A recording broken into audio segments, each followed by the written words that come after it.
अपने देश सेवा के सपने को पूरा करने के लिए हो जाइए तैयार, क्योंकि मेजर कल्सी क्लासेस लौट आया है अपने ऑफलाइन क्लासरूम प्रोग्राम के साथ, जहां आपको मिलेगा एक्सपर्ट फैकल्टी की guidance, doubt counter facility, special current affair session, physical training और मंथली यूनिट टेस्ट के साथ साथ बेस्ट स्टडी मटेरियल। अपने वर्दी के सपने को कीजिए साकार मेजर कल्सी क्लासेस के साथ। आज ही एडमिशन लें और पाएं 2000 का कैशबैक डायरेक्ट एडमिशन लेने पर। और अधिक जानकारी के लिए हमें कॉल करें 9696333333 पर और विजिट करें www.majorkalsiclasses.com। Jai Hind everyone, my name is Pranjali Pandey, Faculty of English from Major Kalshi Classes. Today we are going to discuss your model paper. चलिए देखते हैं अपना पहला question. Question number 1 spotting error से है बच्चों। Mohan is one of those boys who has expressed willingness for joining the education tour. Now, आपके पास 4 options है A, B, C या फिर D। अगर आपको लगता है नो एरर है तो आप किस ऑप्शन पे जाएंगे? नो एरर पे जाएंगे। But first let us see कि एरर है कि नहीं है, राइट? देखिए मोहन है is one of those boys, ठीक है, हु हैज, जिन्होंने। नाउ देखिए यहाँ पे हम लोग हु रिलेटिव प्रोनाउन का इस्तेमाल करते हैं। हु या रिलेटिव प्रोनाउंस होते हैं जो जिसके बाद आते हैं उसको ही क्वालिफाई करने का काम करते हैं। तो ये जो हु है वो किसके बाद आया है? 2 बॉयज के बाद आया है बच्चों। तो यहाँ पे हम, क्योंकि बॉयज हमारा जो नाउन है वो प्लूरल है, that is why the helping verb also will be plural. वो यहाँ पे हैज ना हो कि क्या हो जाएगा? हैव होगा। अगर ये हु मोहन के बाद आता तो मोहन को क्वालिफाई कर रहा होता, तब हम हैज का इस्तेमाल कर सकते थे। बट बिकॉज ये हु किसके बाद आया है? बॉयज के बाद आया है, इसीलिए वहां पे हैज ना हो कि क्या हो जाएगा? हैव हो जाएगा। So the error is in your part B. Got it? Moving to the next question. Everyone thought that they would reach platform timely as the train was expected to arrive on 10 PM. देखिए यहाँ पे हमने क्या देखा है? सबको लगा कि वो लोग क्या करेंगे? प्लेटफॉर्म टाइम पे पहुंच जाएंगे। क्यों? क्योंकि जो ट्रेन थी वो कब एक्सपेक्टेड थी? 10 बजे तक अराइव करने का एक्सपेक्टेशन था। देखिए यहाँ पे हम ऑन का इस्तेमाल नहीं करेंगे क्योंकि बात हो रही है 10 PM तक की बात हो रही है। दैट इज वाई यहाँ पे क्या हो जाएगा? To arrive at 10 PM. So the error is in your part C. Second का C question. Moving to the third question. The great danger to ships entered the harbor is from strong currents and sudden storms. देखिए जो great danger है ships को from किससे है? जो enter कर रहे हैं हार्बर में इज है किससे? स्ट्रॉन्ग करंट्स और सडन स्टॉर्म से बच्चों। तो यहाँ पे देखिए हमने वर्ड जो इस्तेमाल किया है that is ships entered the harbour लिखा हुआ है। तो यहाँ पे जो हमें वर्ड चाहिए वो ईडी फॉर्म में नहीं होना चाहिए। That should be in your present participle and that will be entering the harbour. Got it? यहाँ पे एंटर द हार्बर ना हो कि क्या हो जाएगा? एंटरिंग द हार्बर हो जाएगा। So your error is in your part B. Third का B will be the correct answer. Moving to question number 4। The landlord was very confused. जो लैंडलॉर्ड था वो बहुत ही ज्यादा कंफ्यूज था and could not tell, और ये नहीं बता पा रहा था which of the servant, उसका कौन सा सर्वेंट broke the glass, उसके किस सर्वेंट ने ग्लास ब्रोक किया। देखिए यहाँ पे which की बात हुई है, मतलब ऑप्शंस शो हो रहे हैं और अगर ऑप्शंस दिख रहे हैं तो the noun can not be in singular. तो वो जो नाउन है वो सिंगुलर नहीं हो सकता। तो यहाँ पे क्या हो जाएगा? which of the servants होगा, ना कि सर्वेंट, राइट? तो हमारा एरर किस पार्ट में है? फोर्थ के बी पार्ट में हमारा एरर है। क्वेश्चन नंबर 5 देखिए, no writer in this world is as famous as Shakespeare. अब देखिए यहाँ पे एरर क्या है? अब समझिए यहाँ पे बात हो रही है कंपैरिजन की, और वो भी किससे? नो राइटर, कोई भी राइटर नहीं है क्या फेमस, किससे? शेक्सपियर से इन दिस वर्ल्ड। देखिए शेक्सपियर से राइटर वर्ल्ड में होते हैं, बिल्कुल होते हैं। शेक्सपियर वर्ल्ड में आता है, हाँ बिल्कुल आता है। तो यहाँ पे जो कंपैरिजन है वो सेम स्टेज पे हो रहा है। सो दैट इज वाई यहाँ पे हमें किसका इस्तेमाल करना है? अदर का इस्तेमाल करना है। फॉर एग्जाम्पल अगर यहाँ पे कोई ऐसा राइटर होता जो वर्ल्ड में ना आके, फॉर एग्जाम्पल यहाँ पे इंडिया लिखा होता, राइट? अगर यहाँ पे फॉर एग्जाम्पल इंडिया लिखा होता, no writer in India is as famous as Shakespeare. तो ऑल्दो इंडिया में राइटर तो है बट शेक्सपियर इंडिया में नहीं आता है बच्चों, राइट? तब हम वहां पे अदर का इस्तेमाल ना करते, बट बिकॉज जो राइटर है वो वर्ल्ड में भी आता है और शेक्सपियर भी वर्ल्ड में आता है, दैट इज वाई यहाँ पे हम किसका इस्तेमाल करेंगे? नो अदर राइटर होगा, नो राइटर नहीं होगा। तो यहाँ पे हमारा एरर किस पार्ट में है बच्चों? ए पार्ट में एरर है, राइट? नो अदर राइटर होगा। Got it? Next we have fill in the blanks. Now you have to read the question और उस कॉन्टेक्स्ट में आपको क्या करना है? ब्लैंक को फिल इन करना है। His actions had dash pain and suffering on thousands of people affected, inflicted, infused या फिर deplored क्या होगा? देखिए अफेक्टेड का मतलब क्या होता है, अफेक्ट करना, उसके actions had affected pain and suffering. देखो पेन एंड सफरिंग अफेक्ट तो करेंगे नहीं, उसके एक्शंस दे रहे हैं पेन एंड सफरिंग। इन्फ्यूज का मतलब होता है किसी चीज को घोलना, to make something, right. Inflicted का मतलब होता है टू गिव या to impose. Then we have deplored, deplored का मतलब होता है किसी चीज की निंदा करना, अक्यूज करना किसी चीज को। तो the correct answer here will B 6C. His actions had inflicted pain and suffering on thousands of people. उसके actions ने क्या किया, impose किया pain और suffering किसमें, बहुत सारे लोगों में। So 6C will be the correct answer. Moving to the next question. Question number 7. The children dash crackers to celebrate the victory of their team. Now children ने क्या किया, crackers को क्या किया होगा, obviously now burst किया होगा, fire किया होगा, shot किया होगा या release किया होगा। Now more than obvious है, crackers हम क्या करते हैं बच्चों, burst करते हैं, ना fire करते हैं, ना shoot करते हैं और ना ही release करते हैं, we burst crackers। तो यहाँ पे क्या हो जाएगा, 7th A will be the appropriate answer. Next question, question number 8. Rajiv failed in the examination because none of his answer were dashed to the questions asked. Rajiv क्यों fail हो गया, क्योंकि उसके आंसर्स में से कोई ऐसा आंसर नहीं था जो क्या था, क्वेश्चंस के अकॉर्डिंग या क्वेश्चंस के अकॉर्डिंग बैठ रहा होगा। So the options here allusive, pertinent, revealing या रेफरेंशियल। अल्यूसिव का मतलब होता है संकेत देना, डायरेक्ट करना किसी को। Then we have pertinent, pertinent का मतलब होता है उचित या related to that. Then we have revealing, revealing मतलब to show. Referential again reference का मतलब होता है किसी चीज से रेफरेंस या किसी चीज के कॉन्टेक्स्ट में। नाउ बेटर ऑप्शन यहाँ पे क्या हो जाता है, Rajiv failed in the examination क्योंकि none of his answers were dash. यहाँ पे क्या हो जाएगा, पर्टिनेंट, उचित थे, related to the questions asked, जो क्वेश्चंस पूछे गए थे उसमें से उसका कोई भी आंसर ऐसा नहीं था जो क्या हो उसके क्वेश्चन से मैच करता हो। Correct, so 8B will be the correct answer. Moving to the next question. देखिए नेक्स्ट है आपका एंट्रेंस। आपको क्या करना है, you need to read the question और क्वेश्चन पढ़ के उसका ऑपोजिट फाइंड आउट करना है। देखिए he was called upon to elucidate the disputed points in his article. उसको बुलाया गया किस लिए, एल्यूसिडेट करने के लिए। नाउ जब तक आपको इस वर्ड और प्लस जो ये ऑप्शंस दिए हैं उनका मतलब समझ में नहीं आएगा, till then you won't be able to find out the correct answer. तो चलिए जानते हैं क्या हो जाएगा हमारा मीनिंग ऑफ दिस वर्ड। देखिए एल्यूसिडेट का मतलब होता है टू क्लैरिफाई या क्लियर आउट करना, right, to clear out something. तो यहाँ पे क्या होना चाहिए, the disputed points in his article. अब now here you have to find out the antonyms. Read the question very properly. Here you have to find out the antonyms. तो clearing out का opposite क्या हो सकता है, clarify। देखिए clarify तो उसका क्या हो जाएगा, synonym हो जाएगा। confused और ज्यादा क्या कर देना, perplexed कर देना, confuse कर देना। explicate, देखिए explicate word जो explain word से निकलता है, मतलब किसी चीज को क्या करना, explain करना। to develop something। expand का मतलब ये होता है किसी चीज को और बढ़ा देना। तो यहाँ पे आंसर क्या हो जाएगा, बेटर आंसर यहाँ पे क्या बैठ रहा है, confused word is the most appropriate option here. So 9B will be the correct answer. I sat silently musing on the events of the day. I sat down musing का मतलब होता है सोच विचार करना। musing का मतलब होता है सोच विचार करना, profound thoughts, right, deep thoughts. सो हमारा एंटोनिम क्या होगा, शैलो। शैलो का मतलब होता है डीप। इग्नोरेंट, पेंसिव या फिर ड्रॉप। देखिए हमारा आंसर मोर देन ऑब्वियस से क्या हो जाएगा, इग्नोरेंट। इग्नोरेंट का मतलब होता है जब आप किसी चीज पे उतना ज्यादा ध्यान नहीं दे रहे हैं। So ignorant will be the correct option. I sat silently musing का मतलब प्रोफाउंड थॉट्स। सो इग्नोर मतलब we are not paying attention to that thing.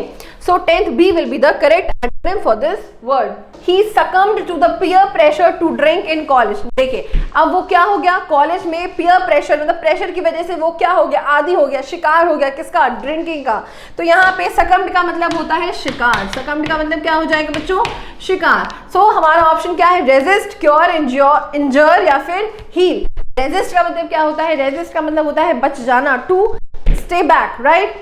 Cure का मतलब सही हो जाना, इंजर का मतलब घायल होना, हील का मतलब देखिए हील और क्योर एक दूसरे के क्या है, सिनोनिम्स हैं। तो ना ये होगा ना सी ना बी ना डी। सो हमारा आंसर क्या है, 11th A will be the correct option. Succumbed का मतलब क्या हो जाए, उस चीज का शिकार हो जाना। रेजिस्ट का मतलब होता है बच जाना। तो the correct antonym will be resist. Move to the next question. Now from here you have to find out the synonyms. यहाँ से आपको क्या find out करने हैं बच्चों, synonyms find out करने हैं of the capital word। इस word का आपको synonym find out करना है। They described the natives as very proud and haughty. उन्होंने नेटिव्स को कैसे डिस्क्राइब किया, बहुत ही ज्यादा प्राउड और हॉटी। देखिए हॉटी का मतलब होता है घमंडी, हॉटी का मतलब होता है घमंडी। तो यहाँ पे जो ऑप्शंस हैं एरोगेंट, हम्बल, टॉकेटिव और guileless. Now first of all you should know the meaning of guileless. Guileless का मतलब भी होता है बातूनी, और टॉकेटिव और गैरलेस एक दूसरे के क्या हो जाएंगे, सिनोनिम हो जाएंगे, right. So the answer can not be humble, क्योंकि हम्बल का मतलब होता है पोलाइट और हमें चाहिए हॉटी, दैट इज घमंड। तो यहाँ पे मोस्ट एप्रोप्रिएट सिनोनिम क्या हो गया, arrogant will be the correct synonym of the word. Got it. Next question, he was invited to sit on the rostrum as a representative of extramural instructors। extramural instructors मतलब which were not a part of that, उसको बाहर से ऐसा extramural मतलब extra instructors के तौर पे उसको क्या बोला गया, रोस्ट्रम में बैठने को बोला गया। अब देखिए रोस्ट्रम क्या होता है, मंच, right, a stage where you sit. So यहाँ पे क्या हो जाएगा, स्कीम, डिवाइस, पोडियम या फिर गार्डियन। ना मोर देन ऑब्वियस है, आपको आंसर पता चल गया होगा, पोडियम। पोडियम का मतलब भी क्या होता है, मंच होता है। सो हमारा आंसर क्या हो जाएगा, 13C will be the correct answer. Question number 14, I hated to barge in without an invitation. हमको बहुत गंदा लगा क्या करना, बार्ज। देखिए बार्ज का मतलब होता है कहीं फोर्सफुली एंटर करना, राइट, धक्के से या किसी तौर से भी आप फोर्सफुली एंटर करते हैं। So according to the question here, the answer should be shout, interpret, plead या फिर show। देखिए shout का मतलब होता है चिल्लाना, interpret का मतलब होता है किसी चीज को सॉल्व आउट करना, interpret करना, explain करना, plead का मतलब होता है request। तो यहाँ पे हमारा आंसर क्या बचा, show। show का मतलब भी होता है to force someone या to मतलब किसी चीज को धक्का देना। तो यहाँ पे हमारा करेक्ट सिनोनिम क्या हो जाता है बच्चों, show। show will be the correct answer। I hated to show in without an invitation। So 14th D will be the correct answer। Next आगे बढ़ते हैं हमारी इडियम ऑफ फ्रेजेस की तरफ, which have again proved to be a very important part in your previous exams. देखते हैं हमारा question, stand in good stead. देखिए स्टैंड इन गुड स्टीड का मतलब क्या होता है, to be on a good rank, a member of high society, honest या फिर to be helpful in need. Stand in good stead का मतलब होता है to be helpful in need, मतलब जरूरत में क्या करना, जरूरतमंदों की मदद करना, हेल्प करना। So 15th D will be the correct option. Moving to the next question, will O the wisp. इसका मतलब क्या होता है, देखिए विल ओ द विस्प का मतलब होता है smoky place, unattainable goal, marshland या फिर rumour whispered by many.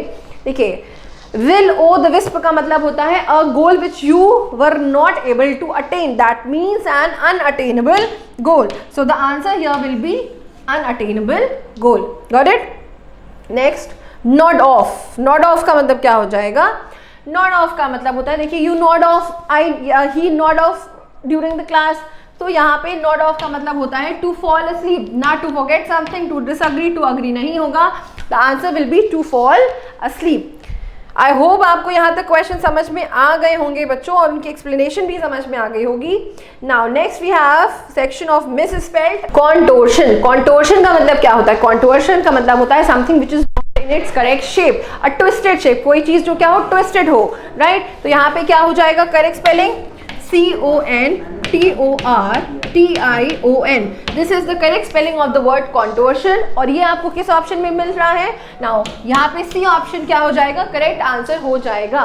Got it. Now I have told you the meaning of this word contortion, मतलब twisted in shape. Next, humorous. देखिए humorous का मतलब पता है आपको क्या होता है, मजाकिया। तो यहाँ पे करेक्ट आंसर क्या हो जाएगा, first let us see the spelling of this word, HUMOROUS। और ये आपको किस ऑप्शन में दी हुई है, डी ऑप्शन में बच्चों दी हुई है। बी और डी ऑप्शन में बच्चों को ज्यादा कंफ्यूजन हो सकता है, so D option will be the correct answer. Humorous will be the correct answer, D option, right. Moving to the next question, then we have one word substitution. देखिए voluntary giving up of throne in favour of someone. किसी को जानबूझ के क्या कर देना, किसी के फेवर में थ्रोन दे देना, उसको क्या कर देना, मतलब छोड़ देना, त्याग देना। तो व्हाट दिस विल बी, एलिगनी, इरेडिकेशन, एब्डिकेशन या फेमस। देखिए इरेडिकेशन का मतलब होता है किसी चीज को कम करना, right, to remove, to reduce something. Abdication का मतलब होता है टू लीव, एब्डिकेट करने का मतलब होता है टू लीव। तो यहाँ पे 20 का करेक्ट आंसर क्या हो जाएगा, C will be the correct answer. Question number 21, a place where bees are kept. उनको क्या बोलते हैं, जहां पे बीज रखे जाते हैं उनको क्या बोलते हैं, एपियरी, एवियरी, कैनल या फिर museum. Aviary is a place where bees are kept, Apiary is a aviary. A-V-I-A-R-Y is a place where birds are kept. Kennel is a place where dog is kept. और museum क्या होता है? Collection of old things, right? तो यहाँ पे क्या हो जाएगा हमारा आंसर? A place where bees are kept. A-P-I-A-R-Y will be the correct answer. So 21st A will be the correct answer. Moving to the next question. Question number 22. An act of misappropriation of money. एक ऐसा act जिसमें money का क्या किया गया हो, दुरुपयोग किया गया हो या मिसअप्रोप्रिएटली उसको यूज किया गया हो. Now corruption.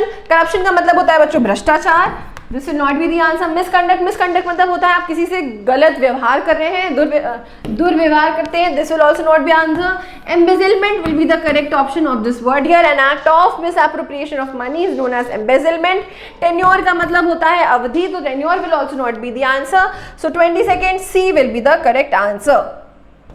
Now next we have rearrangement of sentences. Now आपको क्या करना है? इस रीअरेंजमेंट को प्रॉपरली पढ़ना है and you have to find out कि हमारा करेक्ट ऑप्शन क्या होगा. And I regularly keep on telling people कि पहले बच्चों आप किसको चॉइस करिए, आप ऑप्शंस की तरफ देखिए. But again we have here PQRS गिवन. तो लेट अस सी कि हमारा स्टार्टिंग किससे होगा. S1 will be the fixed part. S1 और S6 क्या होंगे? फिक्स्ड होंगे. आपको रीअरेंज सिर्फ PQRS को करना है.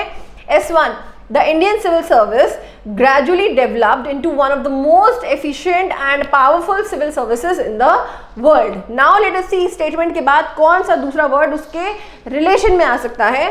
P, and often participated in the making of policy. देखिए and लगा है, that means and से पहले कुछ और हुआ होगा, कुछ और clause होगा, right? तो P नहीं हो सकता, so A will not be the answer. Q देखते हैं. In the world, independence, integrity and hard work. Again, this is not a dependent, sorry, it is not an independent statement. तो Q से भी starting नहीं होगी. So B cannot be the answer. R देखते हैं. They developed certain traditions of, fine, R हो सकता है, but क्या R के बाद S जैसे कि ऑप्शन में दिया हुआ है will be applicable? Let us check it out.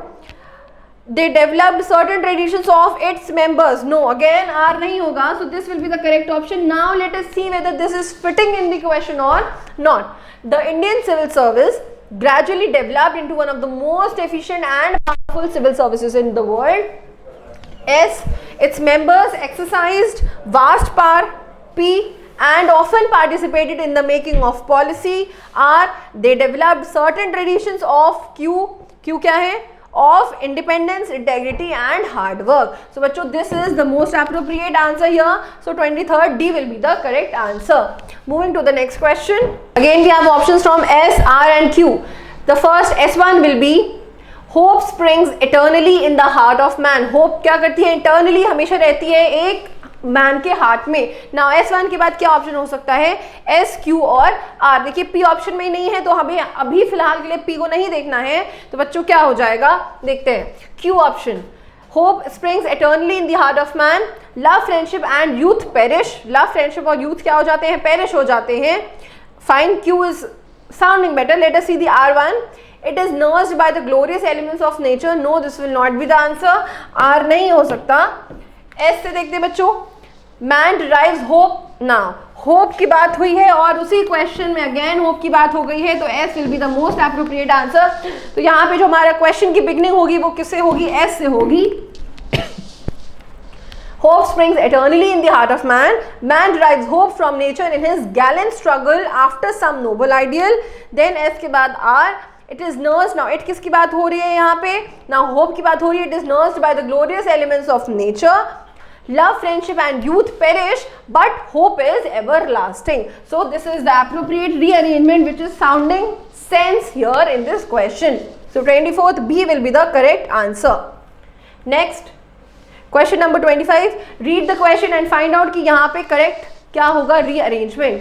The body can never stop. Now आपको P, Q और S से देखना है अपना rearrangement. बच्चों P देखते हैं. The body can never stop to support this endless activity. देखिए एंडलेस एक्टिविटी तो यहाँ पे नहीं है कोई जो बात हो रही है, तो P के नॉट बी द आंसर. इसलिए हम P को क्या करते हैं? एलिमिनेट कर देते हैं. Now let us see with Q. The body can never stop. Sometimes it is more active than at other times, but it is always moving. Now this is making more sense after S1, right? तो हमारी sentence की starting किससे होगी बच्चों? Q से होगी. But once let us see the S option. The body can never stop. The fuel must come from somewhere. But fuel किस चीज़ का, right? तो S cannot be the answer. So Q से देखते हैं और बाकी rearrangement को adjust करते हैं. The body can never stop. Sometimes it is more active than at other times, but it is always moving. Even in the deepest sleep, we must breathe. To support this endless activity, the body needs all the fuel for oxygen. और fuel के बाद यहाँ पे fuel की बात हुई है, तो P के बाद S होगा और this will be the correct rearrangement. I hope आपको ये rearrangement जो बच्चों में बहुत ज़्यादा problem का एक विषय होता है, I hope ये समझ में आ गया होगा कि आपको कैसे sort out करना है. Moving to the next question. Okay, now we have the cloze test here. अब आपको क्या करना है, ये cloze test पढ़ना है. And I have given the numbering and as well as the options there itself, ताकि आपको बहुत ज़्यादा ऊपर नीचे ना करना पड़े. So we will read the sentence and the options as well to find out कि यहाँ पे correct answer क्या होगा. People tend to dash possessions. देखिए यहाँ पे dash है, 4 options है मतलब dash है, right? People tend to dash possessions sometimes without being aware of doing so. Now people क्या करते हैं, dash करते हैं अपने possessions का मतलब होता है जो उनके पास चीज़ें होती हैं, उनका जो अधिकार होता है, जिसपे जो उनकी चीज़ें समान होती हैं. Sometimes without being aware of doing so, कभी कभी without being aware कि वो ऐसा कुछ कर रहे हैं. अब देखते हैं क्या हो सकता है. discard का मतलब होता है हटा देना. discard यहाँ पे नहीं होगा. mass का मतलब होता है वजन. mass भी नहीं होगा. mass का मतलब होता है एकत्र करना. देखिए lose भी नहीं होगा, तो यहाँ पे क्या हो जाएगा, amass. people tend to amass possessions sometimes without being aware of doing so. Indeed they get a dash surprise. उनको क्या मिलता है, frustrating surprise, disgusting surprise, pleasant surprise कि stunning surprise. देखिए indeed they get a dash surprise when they find something useful. अब पहले जब वो एकत्रित कर रहे हैं अपने possessions, तो उसके बाद ही उनको क्या मिलेगा, एक pleasant surprise मिलेगा. So 27th C will be the correct answer. When they find something useful, those who never have to change house become dash collectors of clutter. अब जो लोग भाई कभी घर नहीं बदलते या जिनको कभी नहीं घर बदलना होता है, वो क्या बन जाते हैं, dash collectors of clutter. clutter का पूरा collector बन जाता है उनके पास. Now happy collectors organized indiscriminate मतलब वो उसको discriminate नहीं कर पाते कि what is useless and what is of use, right? तो यहाँ पे correct answer बच्चों क्या हो जाएगा, 28C. indiscriminate collectors of clutter. They leave dash objects in drawers. वो क्या करते हैं, जो यूजफुल ऑब्जेक्ट्स होता है, जो अनहोली होता है, जो अनडिजर्विंग होता है या अनवांटेड होता है, क्या होता है, what will be the answer here. देखिए dash objects in drawers, cupboards and attics for years. अब सालों तक रखते हैं तो ऑफ कोर्स यूजफुल तो नहीं होगा, राइट? अगर वो सालों तक रख के भूल जाते हैं, अनडिजर्विंग भी नहीं होगा. तो यहाँ पे हमारा आंसर बच्चों क्या हो जाएगा, unwanted objects in drawers, cupboards and attics for years. Then they dash believe, उनको लगता है that they may need those very things one day. उनको ये बहुत ज़्यादा strongly लगता है कि उनको इस चीज़ की ज़रूरत कभी ना कभी पड़ने वाली है. लेकिन they quietly नहीं होगा. vague का मतलब होता है something which is not clear. तो यहाँ पे आंसर क्या हो जाएगा, they earnestly believe, उनको बहुत strongly ऐसा लगता है कि they may need those very things one day. But collecting as a dash hobby is quite different as well. अब देखिए, but collecting as a dash hobby is quite different as well as advantages. But collecting it, जो serious collection जो हम कर रहे हैं वो क्या है, एक hobby है जो बहुत different भी है और एक advantage भी है, क्योंकि हमारे पास सारी चीज़ें क्या हो जाती हैं, available हो जाती हैं. So the option will be what, grave, frivolous, Solomon या फिर serious. So serious is more appropriate here. यहाँ पे क्या होगी, सीरियस हॉबी होगी, ना फ्रिवलस ना ही सोलोमन. तो यहाँ पे आंसर क्या है, serious hobby is quite different as well as advantages.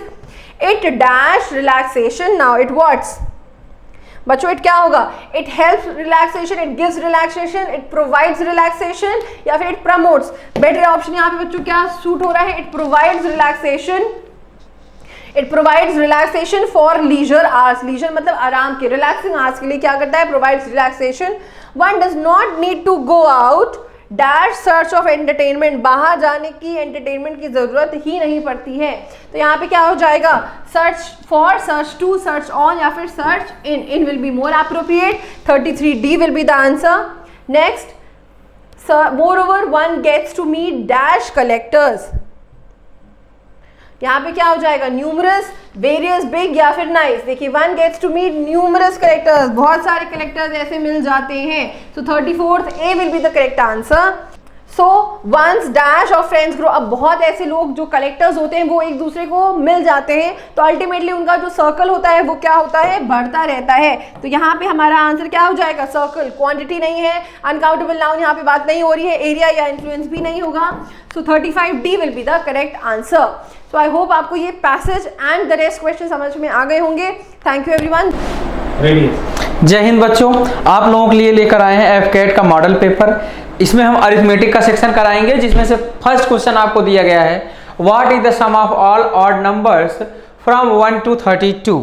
तो यहाँ से आपसे देखिए क्या पूछा गया है, 1 से 32 तक की सभी विषम संख्याओं का योग। अब 32, अगर 1 से 32 तक देखेंगे तो 16 सम संख्याएं होंगी, 16 विषम संख्याएं होंगी।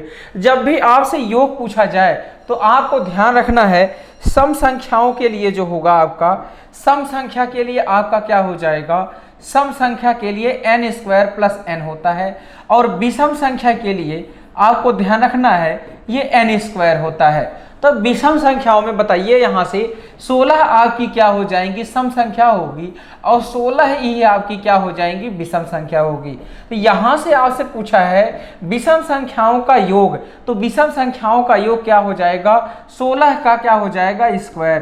तो 16 का स्क्वायर कितना हो जाएगा, 16 16 में 256 हो जाएगा। क्या हो जाएगा, आंसर ए हो जाएगा। नेक्स्ट क्वेश्चन देखिए, यहाँ से यहाँ पे दिया गया है √196/14 प्लस 17/289 प्लस 78/169। अब यहाँ पे रूट में दिया है तो 96, देखिए √196 का क्या हो जाएगा, स्क्वायर रूट 14/14 प्लस यहाँ पे क्या हो जाएगा 17, 289 किसका स्क्वायर रूट है, 17 का, तो ये हो जाएगा आपका 78 बटे यहाँ पे 169 दिया है, 169 का स्क्वायर रूट क्या आ जाएगा आपका, 13 आ जाएगा। तो यहाँ से देख रहे होंगे 17 से 17 कैंसिल हुआ, 14 से 14 कैंसिल हुआ, 13 6 क्या हो जाएगा 78। तो यहाँ से कितना आ जाएगा, 6 और 2 कितना हो जाएगा आपका 8 हो जाएगा। यहाँ पे दिया गया है if a man spend 5/6 of the part of his money and then again he earns 1/2 part of the remaining money, what part of his money is with his now। तो आप देखिए, जब भी ऐसा क्वेश्चन आए जो डिनोमिनेटर दिया है वही आपका टोटल मल्टीप्लाई कर देंगे तो टोटल आपका पैसा हो जाएगा। मतलब उस व्यक्ति के पास 6 दूनी कितना हो गया, मान लेते हैं 12 रुपए था, इसमें से उसने कितना खर्च किया है, 5/6 खर्च किया, तो 6 दूनी 12, 2 5 10, 12 का 5/10 कितना आया, 10 रुपए। फिर यहाँ पे देखिए 1/2 जो रिमेनिंग पार्ट है, तो रिमेनिंग कितना है आपका 2 है, 2 का 1/2 क्या करता है, अर्जित कर लेता है। तो यहाँ से बताया गया है कि आधा अर्जित कर लेता है। तो यहाँ पे देखिए शेष धनराशि का 1/2 अर्जित करता है, तो कितना अर्जित कर लेता है, 1। कहने का मतलब यहाँ से कितने बचे थे, इसके 2 रुपए बचे थे, 2 रुपए से 1 रुपए फिर अर्जित कर लिया। अब उसके पास कितना बचा हुआ है, 3 रुपए बचा हुआ है। तो 3 रुपए बचा हुआ है, कितने में से, टोटल उसका कितना था, 12 रुपए। तो यहाँ से जब निकालेंगे तो कितना आ जाएगा, यहाँ 12 हो जाएगा, तो 3 चौक कितना हो जाएगा, 12। तो कितना आंसर हो जाएगा आपका, बी ऑप्शन होगा। नेक्स्ट क्वेश्चन देखिए, आप आगे दिया गया है आपको, यहाँ पे देख रहे होंगे a³ + b³ का फार्मूला है। ऊपर अगर आप मानते हैं ये a है हमारा, ये हमारा b है, अगर इसको ऐसा मानते हैं तो ये आपको दिया गया है a³ + b³ डिवाइड बाई, देखिए क्या हो जाएगा आपका, a² - ab + b²। तो यहाँ पे देखिए इसकी वैल्यू क्या हो जाएगी, a³ + b³ का मतलब होता है a + b एक ब्रैकेट में और दूसरे ब्रैकेट में a² - ab + b²। ये फार्मूला आप बचपन से ही पढ़ते आए हैं। तो a² - ab + b², इसको जब आप तोड़ेंगे फिर नीचे आ जाएगा a² - ab + b²। तो यहाँ पे देखिए क्या हो जाएगा, ये कैंसिल हो जाएगा, आपकी जो वैल्यू बचेगी वो कितनी बचेगी, a + b बचेगी। तो यहाँ पे आप देख पाएंगे 0.41 प्लस यहाँ इसके बाद बचेगा आपका 0.69, तो यहाँ पे आ जाएगा जो आंसर आपका कितना हो जाएगा, 9 एक कितना हो जाएगा 10, 6 4 10 एक कितना हो जाएगा 11। तो यहाँ से जो वैल्यू निकल कर आएगी 1.1 निकल कर आएगी, तो कितनी हो जाएगी आपकी 1.1 होगी। ठीक है बच्चों, तो यहाँ तक आप जो है कितना हो जाएगा आपका 1.1। नेक्स्ट क्वेश्चन देखिए आप, आपको दिया गया 3 ड्रमों में क्रमशः 36, 45 तथा 72 लीटर तेल हैं। बड़े से बड़े जब भी ऐसा क्वेश्चन आए और आपसे बड़े से बड़े माप की बात करे तो ध्यान रखना आपको क्या निकालना है, SCF निकालना है, मौसा निकालना है। तो उस नंबर का क्या निकालना है, मौसा। और सबसे बड़ा माप चाहिए आपको, तो सबसे बड़ा नंबर कौन सा आ रहा है, 9। तो यहाँ पे देखिए 36 को माप सकता है कि नहीं, तो मतलब 36 से डिवाइड हो जाए, 9 चौक 36, 9 पचे 45, 9 8 72। तो सबसे बड़ी वैल्यू आपकी कौन सी आ गई, 9 ही आ गई। ये डायरेक्ट क्वेश्चन इस तरीके से आपको करना है। आप जो है फालतू कैलकुलेशन से बचें। हजारी और मुरारी की कुल आय कितना है, 3000 रुपए है। हजारी अपनी आय का 60% तथा मुरारी 80% व्यय करता है। उनकी क्या दिया है, बचत का अनुपात। तो 60% अगर ये उनका आय का खर्च कर देते हैं तो कितना बचाते हैं हजारी। तो हजारी यहाँ से बचाए हैं कितना, यहाँ पे देखिए 60% खर्च कर दिए, 40% बचा लिया। फिर इसके बाद आपका दिया है यहाँ पे मुरारी, मुरारी 80% आपका खर्च कर देता है, तो 20% बचा लेता है। तो यहाँ से जब निकालेंगे 20 से करना 20, 20 दूनी 40, तो हजारी और बटे मुरारी का जो रेशियो आया 1/2 आया। मतलब 1 रुपये ये बचा रहे हैं और 1 रुपये इनकी आय है और मुरारी की 2 रुपये है। 2 1 कितना हो गया बच्चों, 3 हो गया। तो यहाँ से कितना है, 3 बराबर 3000 रुपये है। 3 बराबर 3000 रुपये। आपसे क्या पूछा गया, हजारी। तो हजारी कितना है, 1 बराबर कितना आ जाएगा आपका 1000 रुपये। तो कौन सा ऑप्शन बन जाएगा आपका, डी ऑप्शन बन जाएगा। नेक्स्ट क्वेश्चन देखिए आप, नेक्स्ट दिया गया है 2 संख्याओं के वर्गों का योग 306 है। तो आप देखिए वो संख्याओं में अनुपात दिया है, तो मान लेंगे पहली संख्या 3 के है और दूसरी संख्या बच्चों कितनी है, 5 के है। इसका स्क्वायर करना है, तो 3 3 का कितना आ जाएगा, 9 के स्क्वायर, प्लस 5 5 कितना हो जाएगा, 25 के स्क्वायर। और ये बराबर कितना दे रखा है आपको, 306 दे रखा है। 25 9 कितना हो गया, 34 के स्क्वायर बराबर कितना आ जाएगा, 306। तो 34 9 कितना हो जाएगा आपका, 306। तो के की जो वैल्यू है कितनी आ जाएगी, 3 आ जाएगी। तो बड़ी संख्या कितनी आपकी, 5 की। तो 5 के इक्वल टू कितना आ जाएगा आपका, 15। तो कौन सा ऑप्शन हो जाएगा आपका, बी पार्ट हो जाएगा बच्चों। अगला क्वेश्चन देखिए, यह दिवालिया व्यक्ति 1 रुपये में 70 पैसे का भुगतान करता है। 1 रुपये को क्या कर दीजिए आप, 100 पैसा बना लीजिए इसको। तो 100 पैसे में से 70 पैसा जो है भुगतान करता है, तो उसके दाता को कितने प्रतिशत हानि होगी। तो देखिए 100 रुपये में से 70 रुपये उसने जो है दिया है, बाकी 30 रुपये का घाटा करा दिया। 30 रुपये का मतलब 30% का डायरेक्ट क्या कर रहा है, ये घाटा करा दे रहा है। नेक्स्ट क्वेश्चन देखिए आप, यहाँ पे दिया गया है कि एक व्यक्ति एक मशीन 7500 रुपए की खरीदी और बाद में उसे 750 के लाभ पर बेच दिया। मतलब क्या हुआ, 750 लाभ पर बेचा है, 7500 का सामान कितने में बेच दिया। अब मतलब जो है यहां से जोड़ेंगे तो आ जाएगा आपका। आगे देखिए क्या पूछा गया है, यदि उसने मशीन 8500 में बेचा है तो उसे और कितना लाभ हुआ, और अधिक कितना हो गया। तो यहां से अगर डायरेक्ट आप देखेंगे तो कितना लाभ हो रहा है आपका, 1000 रुपए का। कितना लाभ हो रहा है, 1000 रुपए का। तो यहां से जो लाभ हो रहा है 1000 रुपए का। तो आप देखिए पहले कितना था, 7.5 था, तो 7.5 था, तो बाद में कितना और अधिक हो गया। तो इसको घटा दीजिए आप, कितना आ जाएगा, यहां से देख रहे हैं 250 रुपए। तो 250 रुपए को और अधिक लाभ होने लगेगा। ठीक है बच्चों, नेक्स्ट क्वेश्चन देखते हैं हम। यहां पे देखिए दिया गया है आपको कि in how many years A some becomes double at the rate of 5% per annum.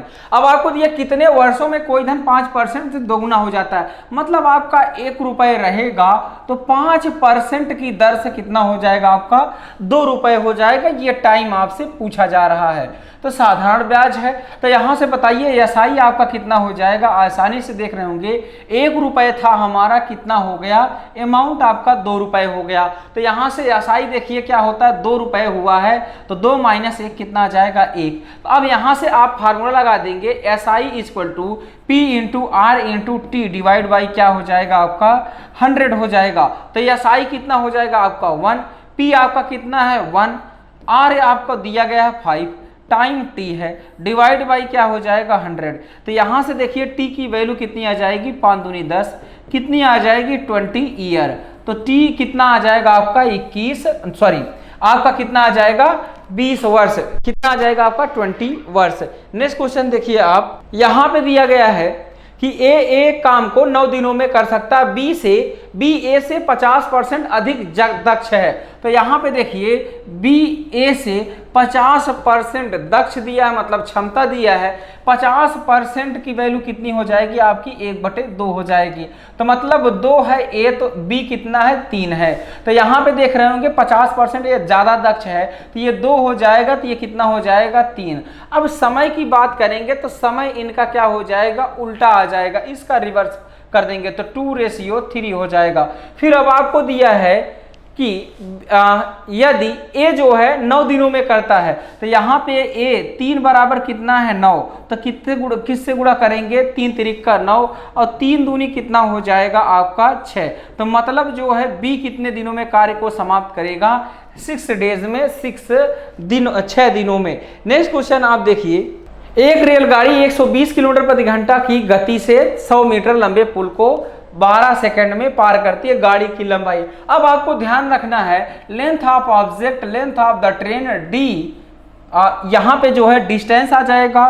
Distance is equal to क्या हो जाएगा आपका यहाँ से v इंटू क्या हो जाएगा t। सारा कुछ आपको सेम यूनिट में रखना है। लेंथ ऑफ द ऑब्जेक्ट, अब यहाँ पे आपका क्या है 100 मीटर लंबा पुल है, तो 100 मीटर लंबा पुल है, ये length of the train. v velocity क्या हो जाएगी 120 दिया है आपका, और 5/18 कर देंगे तो किलोमीटर पर घंटा पर आवर जो है आपका मीटर पर सेकंड में हो जाएगा। और टाइम आपका कितना लगा 12। अब यहाँ से देखिए 6 दूनी 12 और 6 त्रिक कितना हो जाएगा 18, 3 चौक कितना हो जाएगा 12 और 5 दूनी कितना हो जाएगा यहाँ पे 400 और प्लस LT और यहाँ पे 100 प्लस। तो लेंथ ऑफ द ट्रेन कितना आ जाएगा 400 माइनस 100, यहाँ से कितना आ जाएगा 300 मीटर है। तो कौन सा ऑप्शन आपका बनेगा बी ऑप्शन होगा। नेक्स्ट क्वेश्चन आप देखिए, यहाँ पे दिया है एक आयत का क्षेत्रफल 96 वर्ग मीटर है, यदि इस आयत की एक भुजा 12 मीटर है। तो आपको पता है कि आयत का जो क्षेत्रफल होता है लंबाई गुणे चौड़ाई, आपका ये क्या देता है आयत का क्षेत्रफल देता है, एरिया देता है। तो यहाँ पे आपको दिया आयत की ये भुजा 12 दिया है, आपको मान लो विड्थ निकालनी है, कितना हो गया 96, तो 12 8 कितना हो जाएगा 96, बी बराबर आपका क्या आ जाएगा 8। अब आपसे परिमाप पूछ रहा है, परिमाप क्या होता है चारों भुजाओं का योग, तो यहाँ पे 2 इंटू एल प्लस बी हो जाएगा। तो यहाँ से 2 इंटू आपका क्या आ जाएगा 12 प्लस 8, 12 8 20 दूने कितना हो जाएगा आपका 40 मीटर। कौन सा ऑप्शन हो जाएगा सी ऑप्शन होगा। नेक्स्ट क्वेश्चन देखिए आप, यहाँ पे वॉल्यूम का जो रेशियो, दो घनों का आयतन का जो रेशियो दिया है, तो ये A1 का क्यूब और इधर आपका A2 का क्यूब कितना दिया है 27:1 दिया है। अब क्यूब रूट अगर निकाल लेंगे A1/A2 तो 3:1, ये हमारा क्या हो जाएगा भुजाओं का अनुपात हो जाएगा, कितना हो जाएगा 3:1 हो जाएगा। यहाँ पे दिया गया है कि यदि AB तथा CD एक दूसरे को O बिंदु पर काटते हैं, ऐसा दिया गया है आपको, ये हमारा AB है और इधर हमारा क्या है CD है। यहाँ पे कहाँ कट कर रहे हैं O पे कट कर रहे हैं, ऐसा दिया गया है। O बिंदु पर कट कर रहे हो तो कोण AOC आपका 30 डिग्री दिया है। कोण AOC यहाँ पे ये कितना दिया आपको 30 डिग्री दिया है। अब आपसे क्या पूछा गया है हो, तो कोण AOD का मान पूछा गया है, AOD। तो यहाँ पे जो है AOD देखिए कितना आ जाएगा 150 डिग्री है, क्योंकि एक सीधी रेखा आपकी क्या बनाती है पूरा 180 डिग्री बनाता है। लेकिन आपसे ऐसे डायरेक्ट नहीं पूछा गया है, यहाँ पे किसके फॉर्म में दिया गया है, BOD के। तो आपको पता होगा BOD आपका ये कितना आएगा बताइए, ये शीर्षाभिमुख कोण के कारण क्या हो जाएगा, बराबर होगा। अब इसका ये कितना गुना है, देखिए 5 गुना है, तो इसमें जो है 5 से गुणा करना होगा BOD में। तो कौन सा देखिए है ऑप्शन, आपका डी ऑप्शन है। तो आपने देखा कि बच्चों आपके एग्जाम में किस टाइप के क्वेश्चन आते हैं, इसी तरीके से आपका क्वेश्चन जो है बिल्कुल सिमिलर क्वेश्चन आपके एग्जाम में आएंगे। ठीक है बच्चों, थैंक यू, जय हिंद, धन्यवाद। हेलो बच्चों, जय हिंद। प्यारे बच्चों, आप सभी का स्वागत है MKC के ऑनलाइन प्लेटफॉर्म पे। बच्चों आज लाए हैं अपकैट के लिए 35 क्वेश्चंस रीजनिंग के। बहुत ही इंपॉर्टेंट रोल है आपके एग्जाम में रीजनिंग का, क्योंकि बच्चों एक ऐसा सेक्शन होता है जिस सेक्शन को सारे बच्चे करते हैं। जो बच्चा इसमें कम नंबर लाता है तो कहीं ना कहीं उसके एग्जाम्स प्रॉब्लम में आ जाते हैं। तो बच्चों इस सेक्शन को आपको बेटर तरीके से करना है। कोशिश आपकी ये होनी चाहिए कि आप मैक्सिमम नंबर स्कोर कर सके इस सेक्शन में। 100 में से 100% की आपकी एक्यूरेसी होनी चाहिए। हो सकता है बच्चों, पॉसिबल है चीज़ें, हाँ ठीक है, 35 में 32 33 होना ही चाहिए मैक्सिमम। बच्चों आपके मिनिमम अगर बात करें, मैक्सिमम तो पूरा कर लोगे तो बहुत बेहतर है, लेकिन मिनिमम बच्चों 30 क्वेश्चन तो हमारे होने चाहिए। अगर उससे हम कम कर रहे हैं तो तैयारी में हमारी प्रॉब्लम है, हमें और भी प्रिपेयर होना चाहिए अपने एग्जाम को लेके। तो बच्चों एक बात बोलेंगे, सभी लोग पेन कॉपी लेके बैठ जाओ, देखना 35 क्वेश्चन में आपने कितने क्वेश्चनों का सही जवाब दिया है। कमेंट बॉक्स में जरूर लिखिएगा, आपको रिप्लाई मिलेगा बच्चों, और आपको एक प्रॉपर एनालिसिस दे पाऊंगा कि आपको अभी और कितनी मेहनत करनी चाहिए। तो बच्चों चलते हैं आज के पहले क्वेश्चन बिना देर किए। जैसा कि आपको पहला क्वेश्चन दिख रहा है बच्चों, यहाँ पर दी फायरवुड को एक कोड भाषा में यहाँ पर एक वर्ड लिखा गया है जिसको हम पढ़ नहीं सकते बिकॉज ये कोई डिकोडिंग है बच्चों, शब्दों का कोई मतलब नहीं होता है। लिखा जाए तो उस कोड भाषा में फ्रैक्शन को किस प्रकार लिखा जाएगा। बच्चों कोई डिकोडिंग का क्वेश्चन है, बस ध्यान देना है कि यहाँ पर क्या हो रहा है, जो यहाँ पर हो रहा है वही चीज़ें हमें इस पर अप्लाई कर देना है। तो प्यारे बच्चों हम देख पा रहे हैं FIRE, फायरवुड को अगर हम देखेंगे बच्चों तो हमने लिखा है ERIF, ठीक है बच्चों, और DOOW। तो देखो बच्चों 4 लेटर लास्ट के जो है, और ये जो 4 लेटर है इन्हीं को बच्चों, इन्हीं के सीक्वेंस को बदला गया, रिवर्स कर दिया गया। E यहाँ रखा गया, R यहाँ, I यहाँ, F यहाँ। सिमिलरली बच्चों D को यहाँ लाया गया, O यहाँ, इस O को यहाँ लाया गया, इस O को यहाँ, और ये W यहाँ। वैसे बच्चों फ्रैक्शन में भी जो 4 लेटर हैं इनको हम कन्वर्ट कर लेंगे, रिवर्स कर लेंगे, यानी C पहले लाएंगे, फिर A लाएंगे, फिर R, फिर F, फिर बच्चों N, फिर OI और T बच्चों लास्ट में आएगा। ऐसा किस ऑप्शन में, CARFNOIT बच्चों C ऑप्शन में, और हमारा आंसर हो गया। तो प्यारे बच्चों एक कोड डिकोडिंग का क्वेश्चन था जो कि आप बड़े आसानी से कर सकते थे, कहीं कोई दिक्कत नहीं था। सेकंड क्वेश्चन में चलेंगे बच्चों, यहाँ पर हमें एक निश्चित कोड भाषा, कोड में प्रोफेशन को लिखा गया EFOR जैसा भी लिखा गया बच्चों, RPNOISS, मतलब सेम पैटर्न पे क्वेश्चन है बच्चों, थोड़ा भी अलग नहीं है। अगर आप देखेंगे तो यहाँ पर जो हमें दिया गया है कहाँ तक, E तक की बातें कर रहा है, फिर SS से आगे बढ़ जा रहा है। यानी बच्चों पहले हमने लिया 3 2 5 और लास्ट के 5। तो देखो जो शुरू के 5 है बच्चों इन्हीं को रिवर्स ऑर्डर में लिखा गया है, और आगे के जो 5 है बच्चों इनको भी रिवर्स ऑर्डर में लिखा गया है। यहाँ पर हमने क्या लिखा, SION, यस बच्चों रिवर्स ऑर्डर में लिखा गया है। शुरू के 5 ले लेंगे, अंत के 5 ले लेंगे। तो बच्चों क्या लिखेंगे, I लिखेंगे, T लिखेंगे, C लिखेंगे, I लिखेंगे, D लिखेंगे, Y लिखेंगे, R लिखेंगे, A लिखेंगे, N लिखेंगे और O लिखेंगे। तो देखो ना बच्चों कहाँ पर लिखा है, ITCIDYRANO। बच्चों हमारा कौन सा ऑप्शन है, B ऑप्शन है जो हमारा सही आंसर हो जाएगा। ओके चलो बच्चों अगले सवाल पे। थर्ड नंबर क्वेश्चन है बच्चों, कौन सा शब्द, बच्चों इस पे मत जाना, वर्ब थोड़ा सा वर्ड शब्द ही है, वर्ड है, दूसरे स्थान पर आएगा यदि निम्नलिखित शब्दों को शब्दकोश के अनुसार व्यवस्थित किया जाए। तो बच्चों देखो जब भी ऐसे क्वेश्चंस आए तो शब्दकोश में दूसरे स्थान पे आएगा। हमें ये चीज देखना है, सब में आर है, आर कैंसिल कर दो बच्चों। आर के बाद देखेंगे इसमें ई और ई है, इसमें ए और ए, तो इन दोनों ऑप्शनों के बारे में बिल्कुल नहीं सोचेंगे क्योंकि हमें सिर्फ दूसरा शब्द चाहिए। शब्दों के शब्दकोश के अनुसार व्यवस्थित करिए, कौन सा शब्द दूसरे स्थान पे आएगा। तो पहले स्थान में बच्चों इसमें भी ए है, इसमें भी ए है, कैंसिल करो। तो प्यारे बच्चों पहले यन आता है, ये फर्स्ट नंबर पे आएगा, फिर टी आता है, ये दूसरे नंबर पे आएगा। बच्चों हमारा आंसर क्या हो गया, सी ऑप्शन। बाई ऑप्शन कोशिश करना, सेकंड में हमारा क्वेश्चन लगेगा, थोड़ा भी समय नहीं लगेगा। और ये सारे क्वेश्चंस हमारे एग्जाम में बनते हैं बच्चों। निम्नलिखित शब्दों को अंग्रेजी शब्दकोश के क्रम से व्यवस्थित किया जाए तो तीसरे स्थान पे कौन सा शब्द आएगा। इंग्लिश डिक्शनरी के अकॉर्डिंग हमें बच्चों अरेंज करना है चीज़ों को। थर्ड नंबर पे कौन सा वर्ड आएगा यही बताना है। तो सब में डी है, डी डी कैंसिल, सब में ई है, ई ई कैंसिल। आगे बच्चों देखेंगे क्योंकि हमें कौन सा चाहिए, तीसरे स्थान पे कौन सा शब्द आएगा। तीसरे स्थान पे तो हमने देखा बच्चों यहाँ सबसे पहले हमारा क्या आएगा, यफ आएगा। ठीक है, ये तो हमारा पहला हो गया। यल बच्चों यहाँ है, यल यहाँ भी है, यल यहाँ भी है, तो यल सब में काटो पहले।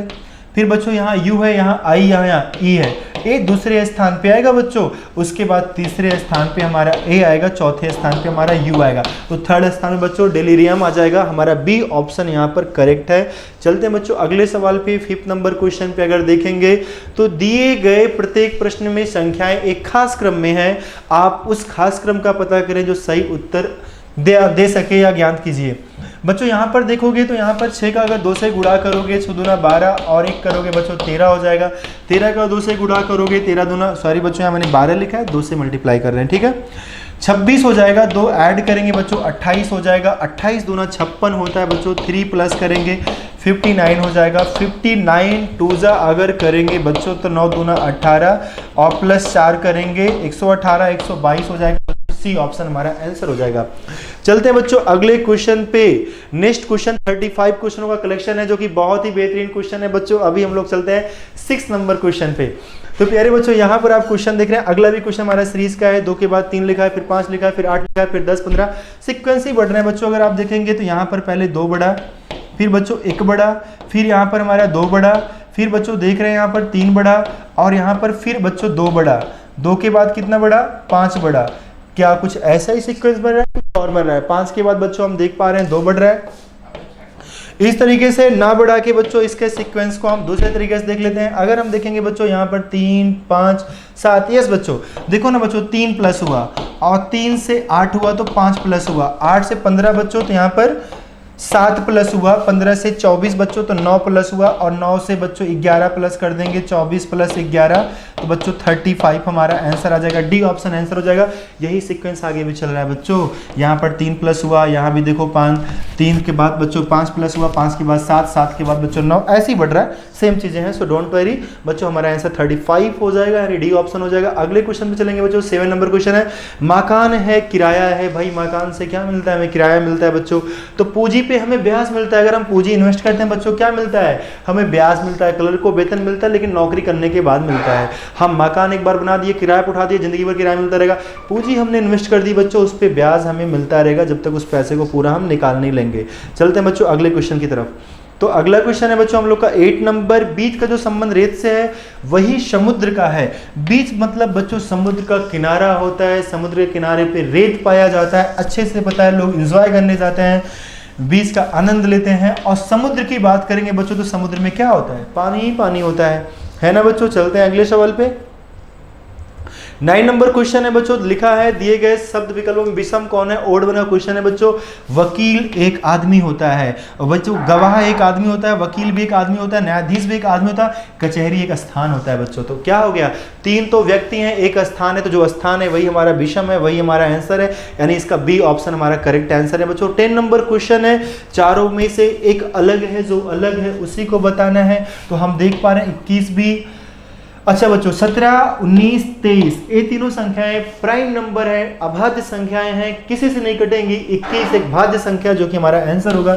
सबसे जो अलग है वही हमारा आंसर है। तो प्यारे बच्चों आंसर क्या होगा, इसका सी ऑप्शन हमारा आंसर हो जाएगा। क्वेश्चन नंबर 11 है बच्चों, एक तस्वीर में एक आदमी की ओर इशारा करते हुए एक महिला ने कहा उसके भाई का पिता। बच्चों देखो ना, एक तस्वीर है, एक महिला है, एक महिला ने एक तस्वीर को इशारा करते हुए कहा उसके भाई का पिता। उसके भाई का पिता मतलब बच्चों तस्वीर का पिता। भाई का जो पिता होगा वही तस्वीर का भी पिता होगा। उसके भाई का पिता मतलब उसके पिता मेरे दादा के इकलौते पुत्र हैं, मेरे दादा के इकलौते पुत्र हैं। मेरे दादा का जो पुत्र होगा वो मेरा पिता होगा, यानी ये मेरा भी पिता है, इस तस्वीर का भी पिता है। तस्वीर वाले आदमी से महिला का संबंध क्या होगा बच्चों, तस्वीर वाले आदमी से महिला का संबंध बहन का होगा। महिला जो होगी तस्वीर वाले आदमी की बहन होगी। तो प्यारे बच्चों हमारा आंसर क्या हो जाएगा, सी ऑप्शन हो जाएगा। चलेंगे अपने अगले प्रश्न की तरफ। बच्चों अगला क्वेश्चन है, विजय एक लड़के का परिचय देते हुए कहता है, विजय है बच्चों, विजय है एक लड़के का परिचय देते हुए कहता है, विजय कहता है एक लड़के का परिचय देते हुए कहता है, वह लड़का मेरी बहन के पति, मेरी बहन के पति का मतलब जीजा जी हो गए, विजय के जीजा जी हो गए, मेरी बहन के पति की सास, मेरे जीजा की जो सास होगी बच्चों कौन होगी, विजय की माँ होगी। ठीक है, बहन के पति की सास, तो पति का सास कौन होगा, उनकी वाइफ की माँ होंगी, और जो वाइफ की माँ होंगी वही विजय की माँ होंगी, यानी विजय की माँ। सास के इकलौते पुत्र, सास का इकलौता पुत्र यानी विजय होगा। की पत्नी, इनकी कोई पत्नी है, कि पत्नी का पुत्र है बच्चों, पत्नी का पुत्र है तो विजय का भी पुत्र है, विजय का वो लड़का है। तो बच्चों कह रहा है विजय का उस लड़के से क्या संबंध है, तो विजय उस लड़के का पिता है। विजय का उस लड़के से क्या रिश्ता है बच्चों, तो विजय उस लड़के का पिता है। अगर हमसे बोलता लड़के का विजय से क्या रिश्ता है, तो लड़का बच्चों विजय का पुत्र था, क्योंकि पिता और पुत्र दोनों दिया है। बहुत सारे बच्चे गलत कर देते हैं ऐसे क्वेश्चनों में। ये ध्यान देना किसके सीक्वेंस में पूछा जा रहा है। विजय का लड़के से क्या रिश्ता है, तो विजय लड़के का पिता है। लड़के का विजय से क्या रिश्ता है बच्चों, लड़का विजय का पुत्र है। तो हमसे पूछा गया विजय का लड़के से क्या रिश्ता है, तो विजय लड़के का पिता है। चलते हैं अगले प्रश्न की तरफ बच्चों। क्वेश्चन नंबर 13 है बच्चों, आप दक्षिण दिशा में मुंह करके खड़े हैं। ठीक है बच्चों, आपका मुख किधर है, इसे ऐसे नहीं करते हैं बच्चों, इसे हम लोग इस तरीके से करते हैं। आपका साउथ में मुख है। आगे देखते हैं, घड़ी के विपरीत दिशा, विपरीत का मतलब बच्चों होता है लेफ्ट, यानी एंटी क्लॉकवाइज। 135 डिग्री कोण पर घूमने के लिए कहा गया। ठीक है, हम लेफ्ट में गए 135, फिर आप पीछे घूम जाते हैं, जस्ट बैक, हमने लिख दिया बैक, और उसके पश्चात आप दाईं ओर 45 जाते हैं, दाईं ओर बच्चों 45। अब आप किस दिशा में मुंह करके खड़े हैं प्यारे बच्चों, बहुत ही बेहतर तरीका है। नहीं पता तो जाके एमकेसी चैनल पे इनके बहुत सारी वीडियोस मैंने अपलोड कर रखे हैं, इस कॉन्सेप्ट को पढ़िएगा जो कि हम क्लासरूम में सिखाते हैं बच्चों को। 45 से 45 डिग्री यहाँ कैंसिल होगा बच्चों, हमारा 90 बचेगा। आप साउथ से बच्चों लेफ्ट में जाएंगे 90, हम सभी को पता है साउथ है और ये साउथ का लेफ्ट है, तो बच्चों हम ईस्ट में चले जाएंगे, और हम ईस्ट में जा रहे हैं, जस्ट हमें बैक होना है, तो हमारा डायरेक्शन क्या हो जाएगा, जस्ट उसका उल्टा हो जाएगा, चेंज हो जाएगा बच्चों। अगर हम ईस्ट में जा रहे हैं बैक हो जाएंगे तो हमारा मुख किधर हो जाएगा, वेस्ट साइड यानी पश्चिम में हो जाएगा। आंसर बच्चों बी ऑप्शन हमारा करेक्ट हो जाएगा। बहुत ही बेहतरीन तरीका है बच्चों, एक बार जाके जरूर पढ़िएगा। देखो यहाँ पर कैसे क्वेश्चन करेंगे बच्चों, NESW बच्चों, यहाँ पर नॉर्थ ईस्ट साउथ वेस्ट लिख लिया। सुभाष उत्तर की ओर 20 मीटर, ठीक है, उत्तर 20 गया। आगे फिर वह अपने दाईं ओर मुड़ा बच्चों, ए इसका राइट होगा, दाईं ओर मुड़ा 15 मीटर गया, यानी ईस्ट में 15 गया। ठीक है, पुनः दाईं ओर मुड़ जाता है और 20 मीटर जाता है, ए फिर दाएं गया बच्चों, और फिर बाईं ओर मुड़ के 35, इसका बाएं बच्चों फिर ईस्ट हो जाएगा, बाएं में 35। बताएं वहाँ अपने प्रारंभिक स्थान से कितनी दूर पे है प्यारे बच्चों। नॉर्थ से साउथ कैंसिल हो जाता है, जाके कॉन्सेप्ट पढ़िएगा। ऐड करेंगे 5 5 10 3 1 4 50 बच्चों, पूर्व में 50 मीटर हमारा आंसर आ जाएगा। आंसर जाके मैच कर लेना, फिगर बना लेना बच्चों, बहुत ही बेहतरीन तरीका है, सुपर मेथड है जिससे आप इनके क्वेश्चनों को विदाउट फिगर बना के सॉल्व कर सकते हैं। 6 मित्र एक घेरे में बैठे हैं। ठीक है भाई, घेरे में बैठा दिया, घेरे में बैठे हैं, ताश खेल रहे हैं, इनका मुख केंद्र की तरफ है, केंद्र की तरफ मुख है बच्चों, तो ये हमारा बायां हो जाएगा, ए साइड हमारा दायां हो जाएगा। कह रहे बच्चों कैनी डैनी के बाईं ओर है। भैया कैनी को बैठा दिया, कैनी कहाँ है, डैनी के बाईं ओर है, तो डैनी यहाँ हो गए, कैनी बच्चों डैनी के बाईं ओर है। ओके, बाबी और जानी के बीच में माइकल है ना, तो बाबी बैठे ना तो जानी बैठे हैं। ठीक है, रोकते हैं इस लाइन को, होल्ड करते हैं बच्चों, बिल्कुल भी नहीं सोचेंगे अभी इसके बारे में। कैनी और बाबी के बीच में रोजर है बच्चों, कैनी तो इधर है, बॉबी को इधर बैठा नहीं सकते क्योंकि डैनी बैठा है। कैनी और बाबी के बीच में राजर है बच्चों, बाबी को यहाँ बैठा दिया, रोजर भैया को यहाँ बैठा दिया। कैनी और बाबी के बीच में राजर है, इसके ऊपर की लाइन क्या थी, बाबी और जानी के बीच में माइकल है, तो बाबी यहाँ है और बच्चों जानी यहाँ है। बाबी और जानी के बीच में बच्चों कौन है, माइकल है। अगली लाइन है बच्चों, कैनी और बाबी के बीच में राजर है। यहाँ पर क्या है बच्चों, कैनी और बाबी के बीच में राजर है, तो हो चुका है। बाबी जानी के बीच में माइकल है, ये भी हो गया। माइकल के दाईं ओर कौन है प्यारे बच्चों, माइकल के दाईं ओर कौन है, बाबी भैया है, तो हमारा आंसर क्या हो गया, डी ऑप्शन हो गया। प्यारे बच्चों एक बार अच्छे से पढ़ लो, फिर चाहे जो एग्जाम दो, सारे एग्जाम ऐसे निकलेंगे आपको पता भी नहीं चल पाएगा, बस ये है कि पढ़ना पड़ेगा। 6 लड़कियां एक वृत्त में केंद्र की ओर मुख करके खड़ी हैं। ठीक है बच्चों, बना दिया, केंद्र है, केंद्र की तरफ मुख है, तो ए हमारा बायां साइड होगा, ए हमारा दायां साइड होगा। आगे देखो बच्चों क्या कह रहा है, बिंदु बीजी के बाईं ओर है, तो हमने बिंदु को बैठा दिया बीजी के बाईं ओर है, ठीक है। बीजी को हमने यहाँ बैठा दिया, बिंदु बीजी के बाईं ओर है। आगे क्या कर रहा है, रेखा बिंदु और मुमताज के बीच में है, तो बिंदु तो पहले ही बैठी है, रेखा को यहाँ बैठा दो। रेखा बच्चों बिंदु और मुमताज के बीच में है। रेखा कहाँ है, बिंदु और मुमताज के बीच में है। जिस्सा बीजी और निर्मला के बीच में है। जिस्सा कहाँ है बच्चों, बीजी और निर्मला के बीच में है, तो बीजी पहले ही बैठी है। जिस्सा कहाँ है, बीजी और निर्मला के बीच में है। क्वेश्चन क्या है बच्चों, मुमताज के बाईं ओर कौन है, तो प्यारे बच्चों मुमताज तो ये है, मुमताज के बाईं ओर निर्मला है। हमारा आंसर क्या हो गया, वी ऑप्शन हो गया। चलते हैं अगले प्रश्न की तरफ। अगला प्रश्न बच्चों हम लोग का है 17 नंबर। यहाँ कह रहा है सभी हाथी पुरुष हैं। क्या बात है बच्चों, जितने भी हाथी हैं सबके सब पुरुष हैं। क्या ऐसा होता है, होता तो नहीं है बच्चों, लेकिन कथन को सत्य मान के ही चलना है।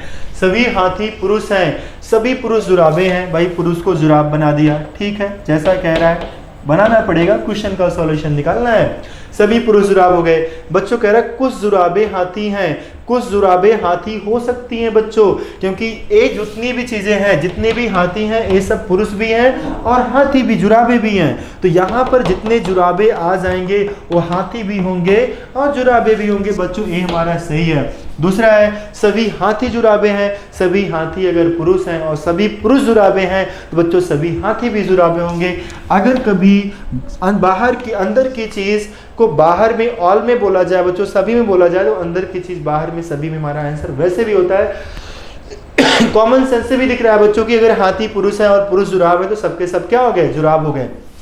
तो बच्चों यहाँ पर दोनों निष्कर्ष, पहला था सभी पुरुष, अच्छा पहला क्या था, कुछ जुराबे हाथी हैं, कुछ जुराबे हाथी, वो भी सही था। दूसरा हाँ बच्चों सही है। तो दोनों निष्कर्ष एक और दो दोनों सही, यानी हमारा सी आंसर ऑप्शन होगा। चलते हैं बच्चों अगले प्रश्न की तरफ। अगला क्वेश्चन तो हमारा बड़ा ही प्यारा है, डाइस का क्वेश्चन है बच्चों। यहाँ पर क्या पूछा है, 3 नीचे है तो ऊपर कौन होगा, सेम प्लेस पे सेम नंबर, तो इस फ्लग का आंसर ये होता है, इस फ्लग का आंसर ये होता है बच्चों। 3 के विपरीत में 2 होगा, 3 को ऊपर कर दोगे तो 2 नीचे आ जाएगा। क्या बोला है, यदि 3 नीचे तो ऊपर कौन सी संख्या होगी, 2 होगा बच्चों। 2 ऑप्शन में यहाँ नहीं दिया गया है। सो बच्चों यहाँ पर मिसप्रिंट है, फिर से देख लेता हूँ क्वेश्चन को। नीचे एक पासे की 2 स्थितियां दर्शाई गई, यदि नीचे 3 है तो ऊपर कौन सी संख्या होगी। अच्छा तो यहाँ पर 4 ही दोनों में कॉमन है, इनके अलावा कोई संख्याएं कॉमन नहीं है। दोनों में बच्चों 4 4 सेम प्लेस पे है, तो 1 का विपरीत बच्चों 5 होगा और 2 का विपरीत 4 होगा। 2 का विपरीत क्या, 2 का विपरीत 3 होगा। तो 3 अगर बच्चों यहाँ पर यदि नीचे 3 है तो ऊपर कौन सी संख्या होगी बच्चों, 2 होगा। यानी यहाँ पर हमें ऑप्शन गलत दिए गए हैं, तो यहाँ चारों ऑप्शन गलत हैं बच्चों, ये बाय मिसप्रिंट हो गया होगा। इसका आंसर क्या हो जाएगा, 2 हो जाएगा। इस बात को ध्यान दीजिएगा, ठीक है। अगर आप अपना आंसर चेक कर रहे हैं तो आप बच्चों देख लेना, अगर आपके आंसर 2 आए हैं तो सही है, नहीं तो बच्चों आपके गलत है।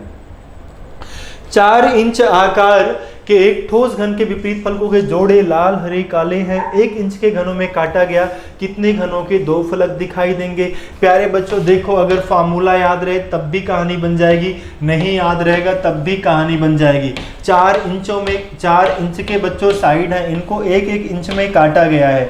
कितने इंचों में काटा गया बच्चों, 1-1 इंचों में काटा गया है। और हमें क्या कह रहा है, इनके जोड़े लाल हरे काले हैं, इनमें 1 इंच घनों में काटा गया, कितने घनों के केवल 2 फलक दिखाई देंगे। तो हमें ये नहीं मतलब है, लाल हरा काले से कोई मतलब नहीं है बच्चों। 2 फलक दिखने वाले जो होते हैं हमारे मिडिल क्यूब होते हैं। देखो इसका 1 फलक दिख रहा है, दूसरा फलक, कॉर्नर पे आएंगे 3 फलक दिखेगा। ये बच्चों भुजाओं पे मिलते हैं, एक भुजा पे 2 क्यूब मिलेंगे तो 12 भुजाएं होती हैं। टोटल नंबर ऑफ क्यूब्स कितने हो जाएंगे बच्चों, 24। फार्मूला क्या होता है, 12n-2 होता है बच्चों। 12n का वैल्यू 4 है, 4 - 2 in the sense 12 × 2 that means 24, यानी बच्चों हमारे आंसर क्या होगा, 24 होगा। बच्चों एक बार कॉन्सेप्ट जाके क्लियर कर लो सारे चैप्टर के, फिर आप लगाओ सवाल, फिर आपको पीछे मुड़ के नहीं देखना है। मनोज घर से रेलवे स्टेशन के लिए सामान्य समय से 15 मिनट पहले निकल गया। पर डे से उसने कहा भाई लेट हो जाता है, आज 15 मिनट पहले निकल जाते हैं। रेलवे स्टेशन से पहुंचने में 10 मिनट लगता है। घर का रास्ता उसके ऑफिस से बच्चों 10 मिनट का है। 8:40 बजे रेलवे स्टेशन पहुंचा। तो वह सामान्यतः कितने बजे घर से निकलता है बच्चों? मनोज अपने घर से रेलवे स्टेशन के लिए पर डे निकलता है। घर से रेलवे स्टेशन की जो दूरी है बच्चों सिर्फ 10 मिनट की है। आज की अगर बात करें तो आज मनोज भैया जो है 8:40 पे पहुंचे हैं। इसका मतलब है बच्चों मनोज भैया आज निकले थे 8:30 पे, क्योंकि जाने में उनको लग गया 10 मिनट और आज निकले थे 15 मिनट पहले। आज निकले थे 15 मिनट पहले, यानी पर डे बच्चों 15 मिनट लेट निकलते थे। आज निकले हैं 8:30 पे, तो पर डे निकलते थे 8:45 पे, यानी हमारा आंसर क्या हो गया? सी ऑप्शन हो गया। चलते हैं बच्चों अगले प्रश्न की तरफ। अगला क्वेश्चन है 3:40 दो सुइयों के बीच कितने अंश का कोण होगा? प्यारे बच्चों 3:40 बिना फार्मूले के सवाल लगा सकते हो, फार्मूले का भी यूज। घंटे की सुई 3 पे, फिर 4 आएगा, 5 आएगा, फिर बच्चों यहाँ 6 आएगा, फिर 7 आएगा, 8 आएगा बच्चों। 8 पे मिनट की सुई को कर दिया, इनके बीच का कोण होगा बच्चों। ए सुई हमारी कुछ ना कुछ दूरी कवर कर चुकी होगी। अगर हम टोटल डिस्टेंस देखेंगे एंगल 30, 30, 60, 30, 90, 120, 150 हो गया। 20 मिनट में बच्चों घंटे की सुई कितना दूरी कवर करेगी? 20 एंगल माइनस कर दो, क्योंकि ए सुई घंटे की यहाँ ना होके लगभग 4 के पास है, इनके बीच का ए एंगल बनेगा 130 हमारा आंसर हो जाएगा। दिए हुए 4 विकल्पों में से कौन सा विकल्प नीचे दिए शब्दों का सार्थक क्रम दर्शाता है? बच्चों यहाँ पर शब्द है, सो डोंट वरी। यहाँ पर हमारा है परीक्षा काल, साक्षात्कार, चयन, नियुक्ति, विज्ञापन और आवेदन पत्र। तो बच्चों आप सभी को पता है सबसे पहले अगर कोई वैकेंसी आती है तो उसका सबसे पहले क्या आता है? विज्ञापन आता है। सबसे पहले उसका विज्ञापन निकलता है। आपका विज्ञापन आया तो आपने क्या किया? फिर आवेदन किया। तो यहाँ पर बच्चों देखो 5 से ऑप्शन स्टार्ट हुए हैं, 3 ऑप्शन। ये तो हमारा आंसर हो ही नहीं पाएगा, और 5 के बाद 6 आएगा, ऐसा तीनों ऑप्शनों में दिया गया है। क्योंकि सबसे पहले विज्ञापन आया, फिर आपने आवेदन किया, आवेदन के बाद बच्चों आपका साक्षात्कार हुआ। किसमें है? 2 ऑप्शन इसमें है, बाकी में नहीं है। आपका आंसर आपका हो जाएगा सी, क्योंकि साक्षात्कार होने के बाद बच्चों आपका चयन होता है। अगर आपका चयन हो गया तो आपकी फिर नियुक्ति हो जाएगी, और नियुक्ति हो जाएगी तो बच्चों आपकी जॉब लग जाएगी। जो आपका टाइम पीरियड होगा जॉब करने का बच्चों वही होगा आपका परीक्षा काल। बहुत सारे बच्चे ऐसे कुछ नए वर्ड्स मिलेंगे तो वहाँ पर दिक्कत में आ जाएंगे। तो बच्चों प्रोविजन लिखा है तो आप समझ लीजिएगा, प्रोविजन जो है हमारा वही टाइम होता है जिस टाइम पे हम वहाँ, जो हमारा वर्किंग टाइम होता है जिस टाइम हम अपना वर्क करते हैं। तो बच्चों ये हमारा क्या होता है? सबसे पहले विज्ञापन, उसके बाद आवेदन होगा, आवेदन के बाद हमारा साक्षात्कार होगा, देन बच्चों चयन होगा, उसके बाद नियुक्ति हो जाएगी, और फिर परीक्षा काल, यानी हमारा सी ऑप्शन सही आंसर हो जाएगा। चलते हैं बच्चों अपने अगले प्रश्न की तरफ, जैसा कि क्वेश्चन नंबर 23 है। यहाँ पर क्वेश्चन है बच्चों, गौरव अपनी कक्षा में परीक्षा मेरिट में ऊपर से 9वां स्थान है। गौरव का जो प्लेस है बच्चों ऊपर से कौन सा स्थान है? 9वां प्लेस है। और कह रहा नीचे से 38वां स्थान है, नीचे से 38वां है, यानी गौरव के ऊपर 8 लोग, गौरव के नीचे 37 लोग हैं बच्चों। ठीक है, तो कह रहा है कक्षा में कुल कितने छात्र हैं? 2 तरीका होता है, दोनों को ऐड करके आप जो है तीनों को ऐड करो, 8 हो गया और 1 हो गया बच्चों यहाँ पर, और 37 हो गया। ओवरऑल जो भी हो जाएगा 8 + 1 + 37। आप ऐड करेंगे बच्चों 38 और 38 और 8 करेंगे 46 आ जाएगा। या बच्चों दोनों को ऐड करके एक माइनस कर दो, 38 और 9 दिया गया था, 9वां स्थान 9 दिया था, तो हो जाएगा 47। इसमें से एक कम कर दो 46, क्योंकि गौरव को 2 टाइम्स काउंट किया गया है। इधर से ऊपर से भी काउंट किया गया और नीचे से भी काउंट किया गया, तो ऊपर से भी उनका स्थान लिया गया, नीचे से भी स्थान लिया गया, इसलिए दोनों को जोड़ के एक हमें घटा देना और हमारा आंसर आ जाएगा। ओके बच्चों, चलते हैं अगले प्रश्न की तरफ। क्वेश्चन नंबर 24 यहाँ पर बच्चों हमारा मैथमेटिकल ऑपरेशन का क्वेश्चन है। एक विशेष तरीके से यहाँ पर गुणा किया गया है, उसी अकॉर्डिंग हमें आगे के वैल्यू का अपने आंसर करना है। तो हम देख पाते हैं बच्चों, अगर यहाँ हम 5 मान लें तो 8 × 5 = 40 हो जाएगा। यहाँ पर अगर हम 7 मान लें तो 9 × 7 = 63 हो जाएगा। यहाँ 6 मान लें बच्चों तो 72 हो जाएगा। यहाँ पर 4 मानेंगे तो 18 × 72, और यहाँ 8 मानेंगे तो बच्चों 16 × 8 = 128 हमारा आंसर हो जाएगा। क्लियर है बच्चों? इस तरीके से हमारा ए ऑप्शन आंसर हो जाएगा, मतलब सिर्फ आगे के नंबर में एक कम करके हमें मल्टीप्लाई कर देना था। यहाँ पर बच्चों अगर हम देखेंगे तो यहाँ पर क्या हो रहा है, जैसे अगर आप ऐड करोगे 7 और 1 8, 8 8 16 हो जाएगा, 2 1 3 36 आ जाएगा बच्चों। यहाँ पर ऐड करेंगे 12 और 11 तो 23 हो जाएगा, 23 और 3 26 10 36 हो जाएगा बच्चों। तो इनका मतलब ये हुआ हमें सिर्फ तीनों नंबरों को ऐड कर लेना है, 36 यहाँ भी ऐड करेंगे बच्चों, 17 5 22 हो जाएगा। 22 में अगर हम 14 प्लस कर देंगे तो क्या आ जाएगा, 36 आ जाएगा। यानी बच्चों हमारा आंसर क्या हो जाएगा, 14 in the sense A option हमारा आंसर हो जाएगा। बच्चों अगले सवाल पे चलेंगे 26 नंबर क्वेश्चन पे। यहाँ महिलाएं हैं, माताएं हैं, अविवाहिताएं हैं। बच्चों बहुत सारी ऐसी अविवाहित महिलाएं भी होती हैं जो माताएं होती हैं। तो यहाँ पर इसलिए हमारा आंसर क्या हो जाएगा, यहाँ पर ए बच्चों हमारा डी ऑप्शन हो जाएगा इसका आंसर, क्योंकि यहाँ पर हम मान लेंगे बच्चों एक को माताएं और एक को अविवाहिताएं। एक बच्चों माताएं हो जाएगा और एक हमारा हो जाएगा अविवाहिताएं। ठीक है, तो बच्चों इसमें क्या है, बहुत सारे ऐसे अनमैरिड वुमेन्स भी हैं जो कि क्या होती हैं, मदर्स होती हैं। शादी के पहले भी बच्चे को जो जन्म देती हैं बच्चों, उन्हें हम लोग क्या कहते हैं, अविवाहित माता, यानी स्पिंस्टर वर्ड बोलते हैं। तो ऐसी बहुत सारी महिलाएं होती हैं जो विवाह के पहले भी माताएं हो जाती हैं। तो बच्चों वो सारे के सारे क्या हो जाएंगी, महिलाएं होंगी, चाहे माताएं हो या अविवाहिताएं हो। बच्चों सबकी सब महिलाएं हैं, लेकिन कुछ माताएं ऐसी भी होती हैं जो अविवाहित होती हैं। ठीक है, तो यानी हमारा आंसर क्या हो जाएगा, डी ऑप्शन। क्वेश्चन बहुत लॉजिकल है बच्चों, बहुत सारे बच्चे इस क्वेश्चन में फंस जाएंगे, तो ध्यान देना, क्वेश्चन अच्छा था बच्चों। अब हमारे क्वेश्चन शुरू होते हैं नॉन वर्बल के, जो कि बहुत ही बेहतरीन क्वेश्चन है, सीरीज का क्वेश्चन है। अगला क्या होगा हमें यही बताना है। तो अगर हम फोकस करेंगे थोड़ा सा 1 पे और 5 पे, तो हमें दिख रहा है ये आपस में क्या कर ले रहे हैं, इंटरचेंज कर ले रहे हैं। 1 यहाँ आ गया, 5 यहाँ चला गया। 6 और 3 की बात करेंगे तो बच्चों ए भी आपस में इंटरचेंज कर ले रहे हैं। 4 7 इंटरचेंज नहीं कर रहा है। बीच के नंबर देखो बच्चों वैसे ही है, तो 7 4 यहाँ भी रहेगा। अब जो हमारे यहाँ पर बच्चों नंबर्स हैं ये आपस में इंटरचेंज कर ले रहे हैं, देखो ना। तो वैसे 3 5 इंटरचेंज करेगा बच्चों 5 हो जाएगा, 3 हो जाएगा, और 6 1 करेगा तो बच्चों 1 हो जाएगा, और यहाँ 6 हो जाएगा, यहाँ पर 1 हो जाएगा। 571 643 किस ऑप्शन में बच्चों, डी ऑप्शन में हमारा आंसर हो जाएगा। तो प्यारे बच्चों हमारे जितने भी नॉन वर्बल के क्वेश्चंस होंगे, लगभग सारे क्वेश्चंस आप बाई ऑप्शन भी कर सकते हैं, ऐसे भी कर सकते हैं। एक क्वेश्चन बच्चों देखो इसमें क्या होगा, जैसे जो रिलेशन इनका इनके साथ है वही रिलेशन अगले फिगर का किसके साथ होगा, हमें यही बताना है। तो हमने देखा यहाँ पर एक लाइन एक्स्ट्रा बढ़ा दी गई है एक भुजा पे, और यहाँ बच्चों जितनी भुजाएं हैं सारी भुजाओं पे लाइन को एक्स्ट्रा बढ़ा दिया गया है। तो अगला जो फिगर होगा उसकी सारी भुजाओं पे लाइन को एक्स्ट्रा यानी बाहर की तरफ कर दिया जाएगा। इसमें ऐसा है नहीं, इसमें ऐसा ही है बच्चों, देखो यहाँ बढ़ा, फिर इधर बढ़ा, फिर इधर बढ़ा, फिर इधर। तो हमारा आंसर क्या हो जाएगा, बी ऑप्शन। इसमें भी सिर्फ 3 दिशा में बढ़ा, चौथे में नहीं बढ़ा। इसमें बच्चों गलत तरीके से फिगर दिया गया, 1 साइड में 2 लाइन बढ़ा दिया गया, ऐसा नहीं है। एक तरफ सिर्फ एक लाइन, जितने भी इनके कट पॉइंट्स हैं जहां भी लाइनें ज्वाइंट होती हैं बच्चों, वहां पर इनके लाइन को बढ़ा दिया गया। सिमिलरली हमारे बी ऑप्शन में भी वैसा ही किया गया। तुम्हारा आंसर क्या हो जाएगा, बी ऑप्शन। अगले क्वेश्चन पे चलेंगे बच्चों 29 नंबर पे। यहाँ पर हमें दिया गया है ए एफ के डी, इन चारों में से कोई एक है जो भिन्न है, हमें वही बताना है। अगर हम ए की बात करेंगे तो ये 3 लाइन से फिगर बना है। एफ की बात करेंगे इसमें भी 3 लाइन का यूज किया गया है।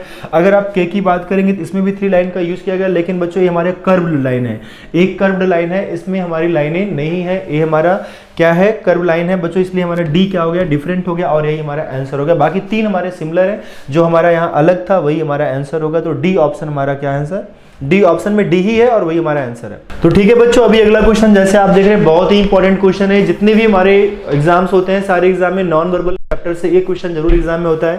तो बच्चों यहाँ पर फिगर को कंप्लीट कर देना है। यहाँ पर फिगर को कंप्लीट करेंगे तो जैसा यहाँ पर बना है उसी तरीके से, जैसे आपने इनका साइड देखा उसी तरीके से इनको भी कर देना है। तो यहाँ पर बच्चों देखो ये लाइनिंग क्लिक है ऊपर साइड में, तो ये इसके अपोजिट साइड में हो जाएगा, और ऐसा ही सेम फिगर रहेगा। यहाँ पर बच्चों हमारा रेक्टेंगल बना है तो रेक्टेंगल बना देना है, जैसे कि यहाँ पर सर्कल था, रेक्टेंगल है तो रेक्टेंगल है, ऐसा जिस भी ऑप्शन में। और यहाँ पर बच्चों ए लाइन कंप्लीट रहेगी और ए हमारा ऐसी लाइन रहेगी। तो ऐसा किस ऑप्शन में, ये तो कंप्लीटली रॉन्ग है बच्चों, ए भी गलत है, ए भी गलत है। अगर आप डी ऑप्शन देखेंगे तो सेम फिगर आपको दिख रहा है जैसा यहाँ पर हमने बना रखा है। तो हमारा आंसर क्या हो जाएगा बच्चों, डी ऑप्शन हो जाएगा। अगर आगे क्वेश्चन पे बढ़ते हैं बच्चों, नेक्स्ट क्वेश्चन पे 31 नंबर क्वेश्चन, तो हमारा पेपर कटिंग का क्वेश्चन है, जो कि बहुत ही इंपॉर्टेंट क्वेश्चन है। प्यारे बच्चों पेपर कटिंग में इंडिकेट करता है कि किस दिशा में मोड़ा गया है। ये हमारी पहली फोल्डिंग है, हमारी दूसरी फोल्डिंग है, और दूसरी फोल्डिंग के बाद हमने पेपर को कट किया है। अब इसे ओपन करेंगे तो कैसा दिखेगा बच्चों, जब हम पहली बार ओपन करेंगे तो ये फिगर हमारा यहाँ नहीं आ पाएगा, बिकॉज जो पेपर फोल्ड किए थे, जब इस पेपर को आपने फोल्ड किया था तो ये पेपर सिर्फ यहीं तक आया था बच्चों, ये यहाँ तक कॉर्नर पे गया ही नहीं था, तो इस पेपर पे कट नहीं बन पाया। अगर इस पे कट नहीं बन पाया तो ये कट हमारा ऊपर कभी भी नहीं जाएगा, इस बात को ध्यान देना। इन द सेंस कि सिर्फ यही कट जो है बच्चों, यही कट हमारा ऊपर दिशा में चला जाएगा। अब इस पेपर को जब हम ऐसे फोल्ड करेंगे तो ये जो हमारे बीच के फिगर बने हैं बच्चों, एक तिरछा बीच में चले जाएंगे, यानी ये फिगर्स हमारे यहाँ बीच में जनरेट हो जाएंगे, और ये सेम फिगर हमारा यहाँ पर बन जाएगा। ऐसा पलटने पे। बच्चों ऐसा जिस भी फिगर में होगा वही हमारा आंसर हो जाएगा। ऐसा बच्चों सी ऑप्शन में, बाकी में नहीं है, तो हमारा आंसर क्या हो गया, सी ऑप्शन हो गया। ओके बच्चों, चलते हैं अगले प्रश्न की तरफ। क्वेश्चन नंबर 32 है बच्चों। ये हमारा किसका है? ये क्वेश्चन बच्चों हमारा मिरर का है, दर्पण प्रतिबिंब का क्वेश्चन है, मिरर का क्वेश्चन है। तो इसका मिरर इमेज क्या होगा हमें यही बताना है। मिरर में क्या होता है बच्चों, चीजें पलट जाती है, लेफ्ट का राइट में, राइट का लेफ्ट में। यानी अगर ये हमारा राइट साइड है बच्चों, ये हमारा लेफ्ट में आ जाएगा। ये अगर हमारा बच्चों लेफ्ट साइड में तो हमारा राइट साइड में चला जाएगा। और ध्यान देना, यहाँ पर एक सर्कल बना है, यहाँ पर एक एरो टाइप में बना है, तो इस बात को भी ध्यान देना। तो एक कभी ऊपर नहीं आ जाएगा, यहाँ तो ऊपर बना दिया गया, और सेम डायरेक्शन कभी नहीं होगा बच्चों। यहाँ भी देखो ये चीज अपनी दिशा में ही रहेगा, बस इनका साइड चेंज होगा। ऐसा नहीं कि टॉप एंड बॉटम बच्चों जो होते हैं चेंजेस वो हमारे वाटर में होते हैं, मिरर में नहीं होंगे। ये हमारा गलत हो जाएगा। और यहाँ बच्चों अगर ये पूरा ओनली सर्कल है तो पॉइंट नहीं बनेगा, ये भी गलत हो जाएगा। फाइनली हमारा डी ऑप्शन, सी ऑप्शन जो होगा, ये देखो वैसा ही फिगर है जैसा हमें चाहिए बच्चों। ये हमारा चला जाएगा राइट साइड में, ऐसा ही है, और ये आ जाएगा लेफ्ट साइड में, ऐसा ही है। तो हमारा बच्चों सी ऑप्शन आंसर हो जाएगा। क्लियर है? चलते हैं अपने अगले प्रश्न की तरफ। क्वेश्चन नंबर हमारा 33 है। यहाँ पर बच्चों जो वाटर इमेज का क्वेश्चन है, हमें इसका वाटर इमेज बताना है। तो वाटर में बच्चों सी तो सी ही दिखता है, ओ की बात करोगे तो ओ ही दिखेगा बच्चों। अगर आर हमारा ऐसा है तो आर हमारा कैसा दिखेगा बच्चों, ऐसा दिखेगा। और फिर क्या है बच्चों, डी है तो डी हमारा वाटर में डी ही दिखता है। आई है बच्चों तो आई ही दिखता है। ए है बच्चों तो ए हमारा उल्टा दिखेगा। यल ऐसा है तो यल बच्चों ऐसा दिखेगा। किस ऑप्शन में ऐसा है? CORDIAL, पहले ही ऑप्शन में ऐसा है। जय हिंद डियर, स्वागत है आपका मेजर कलसी के प्लेटफॉर्म पे। बच्चों लगातार मेजर कलसी परिवार में आपको मॉडल पेपर मिल रहे हैं, और इसी कड़ी में आपको ये कैट के मॉडल पेपर आज हम लेके आए हैं। तो आइए इस मॉडल पेपर में 20 क्वेश्चन मैं आपको दिखाने जा रहा हूं। तो बच्चों स्टार्ट करते हैं first question.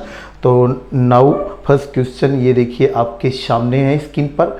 Harappan civilization was related to, और ये देखो रिलेटेड टू ऑप्शन है 4 यहाँ पे, bronze age, new palaeolithic age, primitive palaeolithic age, iron age. तो हड़प्पा की सभ्यता निम्नलिखित में से किससे संबंधित है ये पूछा जा रहा है। बच्चों हड़प्पन सिविलाइजेशन जो थी आपकी ब्रॉन्ज एज सिविलाइजेशन, क्योंकि ब्रॉन्ज मैक्सिमम यहाँ पे हमें मिले हैं इसलिए हम इसको मानते हैं। आप जानते हैं ये सिविलाइजेशन, ये इंडस वैली सिविलाइजेशन भी इसका हम नाम बोलते हैं। और ये इंडस वैली सिविलाइजेशन ही जो है आपका, इसमें इंडस के रिवर के नियर में देखा जाए अगर, तो इसके जो जितने मैक्सिमम प्लेसेस थे उस टाइम में मिले हुए थे। और जो फर्स्ट प्लेस है हड़प्पा, जिसका डिस्कवर्ड हुआ था 1921 में हड़प्पा का दयाराम साहनी द्वारा। तो दयाराम साहनी जो थे आपके पर्टिकुलर उनके द्वारा ऐसा डिस्कवर्ड हुआ था। तो दयाराम साहनी तो इनके द्वारा, जॉन मार्शल के नेतृत्व में ऐसा हुआ था। 1921 की ये बात है, 1921। तो जो हड़प्पा, उसी के नाम पे हड़प्पन सिविलाइजेशन पड़ा। मैक्सिमम बच्चों यहाँ पे क्या हुआ कि इसमें ब्रॉन्ज के बने हुए, जैसे आपने देखा जो डांसिंग गर्ल, जो डांसिंग गर्ल है ब्रॉन्ज की बनी हुई है, वो आपकी मोहनजोदड़ो से मिलती है। तो हम यहाँ पे इसको ब्रॉन्ज एज बोलते हैं। क्या बोलते हैं? Bronze age. तो ये हमारी ब्रॉन्ज एज सिविलाइजेशन थी, इस बात को आप यहाँ पे जानते रहेगा। तो ए ऑप्शन हमारा करेक्ट होगा, A option will be correct. बच्चों आप ये भी जानते हैं हड़प्पन सिविलाइजेशन की अगर हम और भी बात करें तो मैक्सिमम प्लेसेज, जैसे कि 3 इसके साइड जो टोटल मतलब इसके एक्सपेंशन था वो 3 कंट्रीज में था। आज की नाव अगर हम देखें तो जैसे इंडिया में है अफगानिस्तान, पाकिस्तान, इधर फैले हुए इसके रीजन थे। तो हड़प्पा जो है ये रावी नदी के किनारे था, बट ये है कि हड़प्पा प्लेस की मैं बात कर रहा हूँ, लेकिन उसी प्लेस की वजह से हम इसको हड़प्पन सिविलाइजेशन, और इंडस रिवर की वजह से इंडस वैली सिविलाइजेशन, ऐसा हम इसका नाम बोलते हैं। तो ये ब्रॉन्ज एज बोली जाती है। इसे हम फर्स्ट अर्बनाइज सिविलाइजेशन भी बोलते हैं इंडिया की। तो फर्स्ट अर्बनाइज सिविलाइजेशन इसको इस नाम से भी जानते हैं। नाउ नेक्स्ट क्वेश्चन बच्चों हम लोग देख लेते हैं, और ये नेक्स्ट क्वेश्चन सेकंड नंबर पे ये है आपका, lord Mahavir was born in which of the following royal family. Mahavir Swami Vardhaman, हम जानते हैं कि महावीर स्वामी जो थे, महावीर स्वामी वो एक्चुअली में क्या था कि वो एक्चुअली में जो उनकी जो उनका एक रॉयल जो फैमिली वो जो बिलोंग करती थी वो ज्ञात्रिक, जो यहाँ पे देखो बी ऑप्शन में लिखा है ज्ञात्रिक, इससे बिलोंग करती थी। और इनके पिता का जो नाम था वो सिद्धार्थ था। सिद्धार्थ इनके पिताजी का नाम। तो बच्चों ध्यान दीजिएगा कि इनके जो पिताजी हैं वो ज्ञात्रिक कुल के क्या थे, हेड थे, और इनकी एक तरीके से जो छत्री होते थे उस टाइम में वो एक तरीके से इनके ज्ञात्रिक कुल के थे। तो पिताजी इनके थे सिद्धार्थ जी और माता इनकी थी त्रिशला। और ये महावीर स्वामी को आप जानते हैं कि 24 नंबर के जैनिज्म मतलब तीर्थंकर थे, 24 नंबर के। और इनका बेसिकली जो है जो कुंडग्राम है वहाँ पे इनका बर्थ भी हुआ है, बर्थ प्लेस है इनका। और 540 माना जाता है कि BC में इनका क्या हुआ है, जन्म हुआ है ना। तो ये चलिए नेक्स्ट क्वेश्चन हम लोग देख लेते हैं। और नेक्स्ट क्वेश्चन 3rd नंबर पे आपके सामने स्क्रीन के सामने ये है, और ये है Vikramshila university was established bye. Vikramshila university जो पाल डायनेस्टी से बिलोंग कर रहे थे, धर्मपाल जी, उनसे रिलेटेड है। तो धर्मपाल ने इस यूनिवर्सिटी का ये फाउंडर है विक्रमशिला। नालंदा यूनिवर्सिटी की अगर हम बात करें बच्चों तो कुमारगुप्त, जो गुप्त डायनेस्टी का एक रूलर है कुमारगुप्त, उसने उसको इस्टेब्लिश किया था। और विक्रमशिला यूनिवर्सिटी की जब बात आती है तो धर्मपाल आंसर हो जाता है। तो D option will be correct. Move on next question, move on next question 4th number. ये देखो, grand master D Gukesh of India won which open 2021। बच्चों इन्होंने अभी डी गोकेस जो हमारे ग्रैंड मास्टर हैं, और ये इन्होंने ये नॉर्वे चेस ओपन जीता था। तो A option will be correct. Move on next question. आइए हम लोग नेक्स्ट क्वेश्चन भी देख लेते हैं। और 5th नंबर पर तो ऑप्शन उसका 4th का ए हो गया। और ये देखो 5th नंबर में who was the leader of Munda tribals revolt. Munda tribals revolt की जब बात आती है तो याद करिए बिरसा मुंडा जी का नाम याद आता है हम लोगों को। और बिरसा मुंडा ये आपको 1895 की बात है जब बच्चों मुंडा मूवमेंट की बात अगर हम करते हैं। और ये जो झारखंड, जो छोटा नागपुर आपका प्लेट्यू है, पठार है, वहाँ पर बेसिकली ये मूवमेंट स्टार्ट, ये पूरा रांची का एरिया जो था उधर रीजन में। और बिरसा मुंडा इसको लीड आगे चल के कर रहे थे। और ये मूवमेंट तो बिरसा मुंडा जो मूवमेंट मुंडा ट्राइबल्स हुआ उन्हीं के नाम पर। तो ये आपका बिरसा यहाँ जी, ये ऑप्शन करेक्ट हो जाएगा। इस विद्रोह के जो लीडर्स पूछा गया है तो ए ऑप्शन हमारा यहाँ पे करेक्ट हो जाएगा। नेक्स्ट क्वेश्चन आप देख लीजिए यहाँ पे 6 नंबर पर। ये 6 नंबर पर है, which organisation launched health quest study in hospital. आपने देखा कि जब कोरोना का मामला आया हुआ था तो बच्चों हमारे यहाँ बहुत सी DRDO और इसरो ने भी उसमें हमारी हेल्प किया। और DRDO इसरो ने हेल्प किया। और साथ ही अब देखो जैसे ये हेल्थ क्विस्ट स्टडी जब ये हॉस्पिटल में ये इश्यू हुआ तो ये जैसे इसरो ने यहाँ पे किया, इसरो ने, और इसरो यहाँ पे ऑप्शन हमारा होगा करेक्ट। इसरो का हम जानते हैं फुल फॉर्म क्या होता है कि इंडियन स्पेस रिसर्च ऑर्गेनाइजेशन।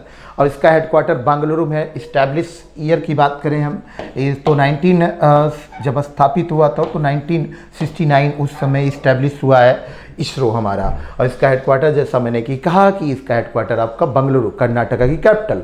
तो नेक्स्ट क्वेश्चन यहाँ पे हम लोगों का 7th नंबर पे। और ये है, who has one Asian snooker title in Doha. Asian snooker title, snooker हमारे यहाँ पे जो खिलाड़ी स्नूकर बहुत ही फेमस खिलाड़ी हैं और उन दोनों की ये टाइटल उन्होंने जीता। और ये है पंकज अडवाणी। तो A option will be correct यहाँ बच्चों है हमारा, Pankaj Advani. Move on next question, 7th 8 number पर। और बच्चों ये आपके लिए बहुत ही बेहतरीन क्वेश्चन ये भी एक है आपके यहाँ पे एबोलिस्ट है, एबोलिस्ट।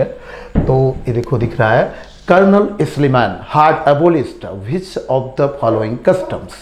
तो जो कॉलोनल आपके कर्नल स्लीमैन थे उन्होंने किस प्रथा का उन्मूलन किया था, ऐसा पूछा जा रहा है। तो देखो यहाँ पे जो चीटिंग कस्टम था उस टाइम में एक्चुअली में महाराष्ट्र रीजन बेसिकली एक देखा जाता था आपका ठगी प्रथा, जिसे चीटिंग भी कस्टम हम लोग बोल देते हैं, चीटिंग टाइप का था। तो ये डी ऑप्शन जो ये प्रश्न है उसके अकॉर्डिंग हमारा डी ऑप्शन करेक्ट होगा। बच्चों ये लॉर्ड विलियम बेंटिंग, जब लॉर्ड विलियम बेंटिंग था उस टाइम में देखा गया कि उसने इस कस्टम को समाप्त करने के लिए एक ऑफिसर अपॉइंट हुआ है उसी टाइम में। और ये उसका ऑफिसर का नाम था एक कर्नल स्लीमैन। और ये कर्नल स्लीमैन ने इस सिस्टम को ये बैन कर दिया, मतलब इसमें उनका समाप्त कराने में, अबोलिश कराने में उनका साथ रहा। तो यही प्रश्न था और ये ऑप्शन डी ऑप्शन आपका करेक्ट हो जाएगा। चलिए हम लोग नेक्स्ट क्वेश्चन देख लेते हैं और हमारे पास 9th नंबर पे ये रहा क्वेश्चन, who once women's single title at US open tennis tournament. Tennis tournament की जब भी बात आती है तो टेनिस टूर्नामेंट में आप जानते हैं 4 ग्रैंड स्लैम होते हैं। अब 4 ग्रैंड स्लैम सबसे पहले ऑस्ट्रेलिया ग्रैंड स्लैम स्टार्ट होता है और जो लास्ट वाला होता है ऑस्ट्रेलियन ओपन के बाद फ्रेंच होता है, फ्रेंच के बाद विंबलडन होता है और फिर लास्ट में आपका यूएस ओपन होता है। तो यूएस ओपन टेनिस टूर्नामेंट में जिन्होंने ये वोमेन सिंगल्स अपने नाम किया और वो हैं आपकी एम्मा रैडुकैनु, ये आपका बी ऑप्शन करेक्ट होगा क्योंकि उन्होंने ए ऑप्शन पे देखो जो नाम लिखा है ना, इनको हरा करके और इस तरह से उन्होंने ये अपने नाम कर लिया। तो वोमेन सिंगल जो जीता है भाई ने वो आपका एम्मा रैडुकैनु ने ये जीता है। तो बच्चों नेक्स्ट क्वेश्चन देख लेते हैं और ये 10th नंबर पर ये रहा, विच इज नॉट मैच। देखो मैच नहीं है, ऐसा इसमें कार्य कौन सुमेलित नहीं है। तो देखो मुंबई जो है गेटवे ऑफ इंडिया बिल्कुल लोकेटेड है वहाँ पे मुंबई में, तो ये ऑप्शन तो मैच कर रहा है और हमसे पूछा है इज नॉट मैच। जयपुर आप जानते हैं पिंक सिटी बोलते हैं, ये पिंक सिटी गुलाबी शहर, और आप जानते हैं वहाँ हवा महल के लिए बहुत फेमस है। और ये आप जानते हैं कि ये जो है जयपुर सिटी को इस्टेब्लिश करने में जिसका हेल्प मतलब जिनका साथ रहा, जो सहयोग रहा, वो है सवाई राजा जय सिंह। तो यहाँ पर बच्चों कोलकाता देखो वो भी सिटी ऑफ पैलेस, बिल्कुल पैलेसेज, ये बिल्कुल मैच कर रहा है। लेकिन यहाँ देखो डी ऑप्शन देखो, ये उत्तर प्रदेश लिखा हो garden of India, no, garden of India is called Bengaluru, तो garden of India is called Bengaluru. तो डी ऑप्शन ये क्या है कि आपका करेक्ट हो जाएगा इसके अकॉर्डिंग, क्योंकि मैच नहीं किया ना, तो D option will be correct. तो बच्चों नेक्स्ट क्वेश्चन आप देख लो 10th के बाद 11th नंबर पे, और ये रहा आपका 11th, where is the headquarter of international criminal police organisation, Interpol short में। देखो क्या है कि इंटरपोल का फुल फॉर्म ही होता है इंटरनेशनल क्रिमिनल पुलिस ऑर्गेनाइजेशन। तो उसका हेडक्वार्टर आपसे पूछा गया है कि सिचुएटेड कहाँ है, तो बिल्कुल इजली 1923 में ऐसा हुआ कि ये आपका इस्टेब्लिश हुआ है, और ये आपका लियोन्स फ्रांस, जो फ्रांस में लियोन्स है वहाँ पे। तो option will be correct. Move on next question 12th number पे, Kuchipudi is the dance of which state. बहुत फेमस डांस है कुचिपुड़ी, और कुचिपुड़ी कहाँ का फेमस डांस है, ये आपका आंध्रा तेलंगाना इधर साइड में, तो Andhra Pradesh will be correct answer according to question. Next question बच्चों मूव कर लेते हैं, और नेक्स्ट क्वेश्चन है आपके स्क्रीन पर 13th नंबर पे, विच of the following committee had recommended the induction of fundamental duties इन 1976। आप जानते हैं आपके देश में क्या हुआ था, 42nd इंदिरा गांधी जी की गवर्नमेंट थी, उन्होंने 42nd नंबर का क्या किया, अमेंडमेंट किया, और कॉन्स्टिट्यूशन अमेंडमेंट हुआ ये 1976 में हुआ था। और ये रिकमेंडेड किया गया था सोर्सिंग कमेटी के द्वारा कि आपके देश में फंडामेंटल ड्यूटीज़ को, ये आपकी फंडामेंटल ड्यूटीज को लेकर के, और उस टाइम में आपके पास 10 फंडामेंटल ड्यूटीज थे, but now at present time में आपके पास 11 फंडामेंटल ड्यूटीज है। कितना बच्चों, 11 फंडामेंटल ड्यूटीज है। ध्यान दीजिएगा 86 कॉन्स्टिट्यूशन अमेंडमेंट के अकॉर्डिंग एक और बढ़ गया, और ये अमेंडमेंट के अकॉर्डिंग 86 नंबर पे जो था आपका कॉन्स्टिट्यूशन अमेंडमेंट, उसके अकॉर्डिंग एक और आ गया, जुड़ गया। तो 11th इस समय आपके पास फंडामेंटल ड्यूटीज हैं। लेकिन जब ये आया था स्वर्ण सिंह समिति की सिफारिश पर आया था, हम रसिया से प्रभावित थे। कहाँ से, रसिया, रूस, उससे प्रभावित थे, और उस समय 10 हमारे पास था, लेकिन आज हमारे पास 11 है फंडामेंटल ड्यूटीज। तो नेक्स्ट क्वेश्चन मूव कर लेते हैं और देख लेते हैं क्या है 13th के बाद। तो यहाँ पे 13 का आंसर हमारा डी ऑप्शन करेक्ट होगा। 13 के बाद ये रहा 14th, what is the provision for the re-election of the vice president in the constitution. देखो री इलेक्शन, यहाँ पे री इलेक्शन होना चाहिए, एक री इलेक्शन। तो री इलेक्शन क्या है, री election of the vice president in the constitution. तो बच्चों हम जानते हैं कि हमारे लिए प्रेसिडेंट या वाइस प्रेसिडेंट दोनों की अगर हम बात करें तो यहाँ तो वाइस प्रेसिडेंट पूछा गया है, बट आप प्रेसिडेंट वाइस प्रेसिडेंट की बात करें तो हमारे यहाँ कोई ऐसी बाउंडेशन नहीं है कि वो 2 बार राष्ट्रपति बन गए तो उनको राष्ट्रपति नहीं बनने दिया जाएगा, उनको उपराष्ट्रपति नहीं बनने दिया जाएगा। तो no provision will be correct answer, no provision. But आप ध्यान दीजिएगा अमेरिका में ऐसा बिल्कुल नहीं है। वहाँ पे अगर राष्ट्रपति की हम बात करें ना तो राष्ट्रपति 2 बार बनने के बाद तीसरी बार ऐसा वहाँ पे प्रोविज़न है कि वो उनको नहीं बनने दिया जाता। बट हमारे यहाँ ऐसा बिल्कुल भी नहीं है। हमारे यहाँ री इलेक्ट हो सकता है, री इलेक्ट प्रेसिडेंट हो या वाइस प्रेसिडेंट हो, री इलेक्ट हो सकता है। नेक्स्ट क्वेश्चन यहाँ पे वो है आपका 15th नंबर पर और ये रहा आपके स्क्रीन पर। What is the number for the quorum in the Lok Sabha and house of states. हम जानते हैं टोटल नंबर का 1/10 होता है ये कोरम। अगर 1/10 नहीं होगा तो फिर क्या होती है, जो आपकी लोकसभा है ऐसे ही राज्यसभा भी आपकी वो चलती नहीं है, मतलब संचालित नहीं होगा। तो लोकसभा अध्यक्ष और जो आपके राज्यसभा के जो उपसभापति होते हैं उनके, तो जो भी स्पीकर होता है वो स्पीकर क्या करता है, वो एक तरीके से तभी वो सदन को चला सकता है, हाउसेस तभी अपने जब कोरम में कंप्लीट होती हैं तभी वो चलती हैं। तो कोरम होना चाहिए 1/10 मतलब 1/10 जो है उसका, यानी कि जैसे आपसे मैं कहूँ 543 इतना आपकी लोकसभा की अगर ये टोटल मेंबर हैं तो उनका 1/10 हम देखेंगे और 1/10 देख करके उसी के अकॉर्डिंग जितना नंबर आएगा उसी को ले जाके, मतलब उतना लोग वहाँ पे मेंबर होने चाहिए तभी जा करके आप उसको चला सकते हैं। तो ये सी ऑप्शन होगा यहाँ पे आंसर। मूव कर लेते हैं बच्चों नेक्स्ट क्वेश्चन और ये रहा 16th नंबर पे। By which constitution amendment the age of adult franchises a reduced from 21 to 18 years.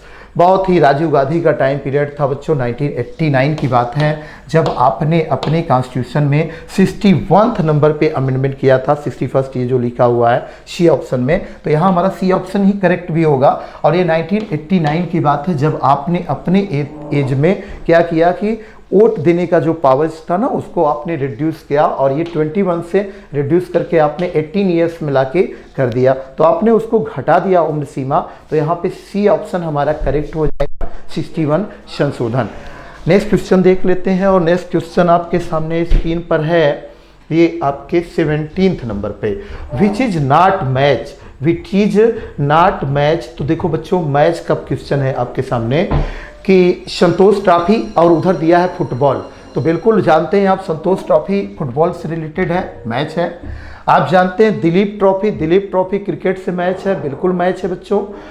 Durand cup football से रिलेटेड है, वो भी आप जानते हैं डूरंड कप, और ये भी मैच हो गया। इधर आगा खां देखो कब दिया है, और आगा खां के फ्रंट में देखो लिखा है क्या, शतरंज लिखा है, चेस लिखा हुआ है। बिल्कुल ये मैच नहीं है क्योंकि आगा खां जो है वो हॉकी से रिलेटेड है। किससे, हॉकी से रिलेटेड है। तो जो अकॉर्डिंग क्या पूछा था, इज नॉट मैच, तो यहाँ पे डी ऑप्शन हमारा करेक्ट हो जाएगा।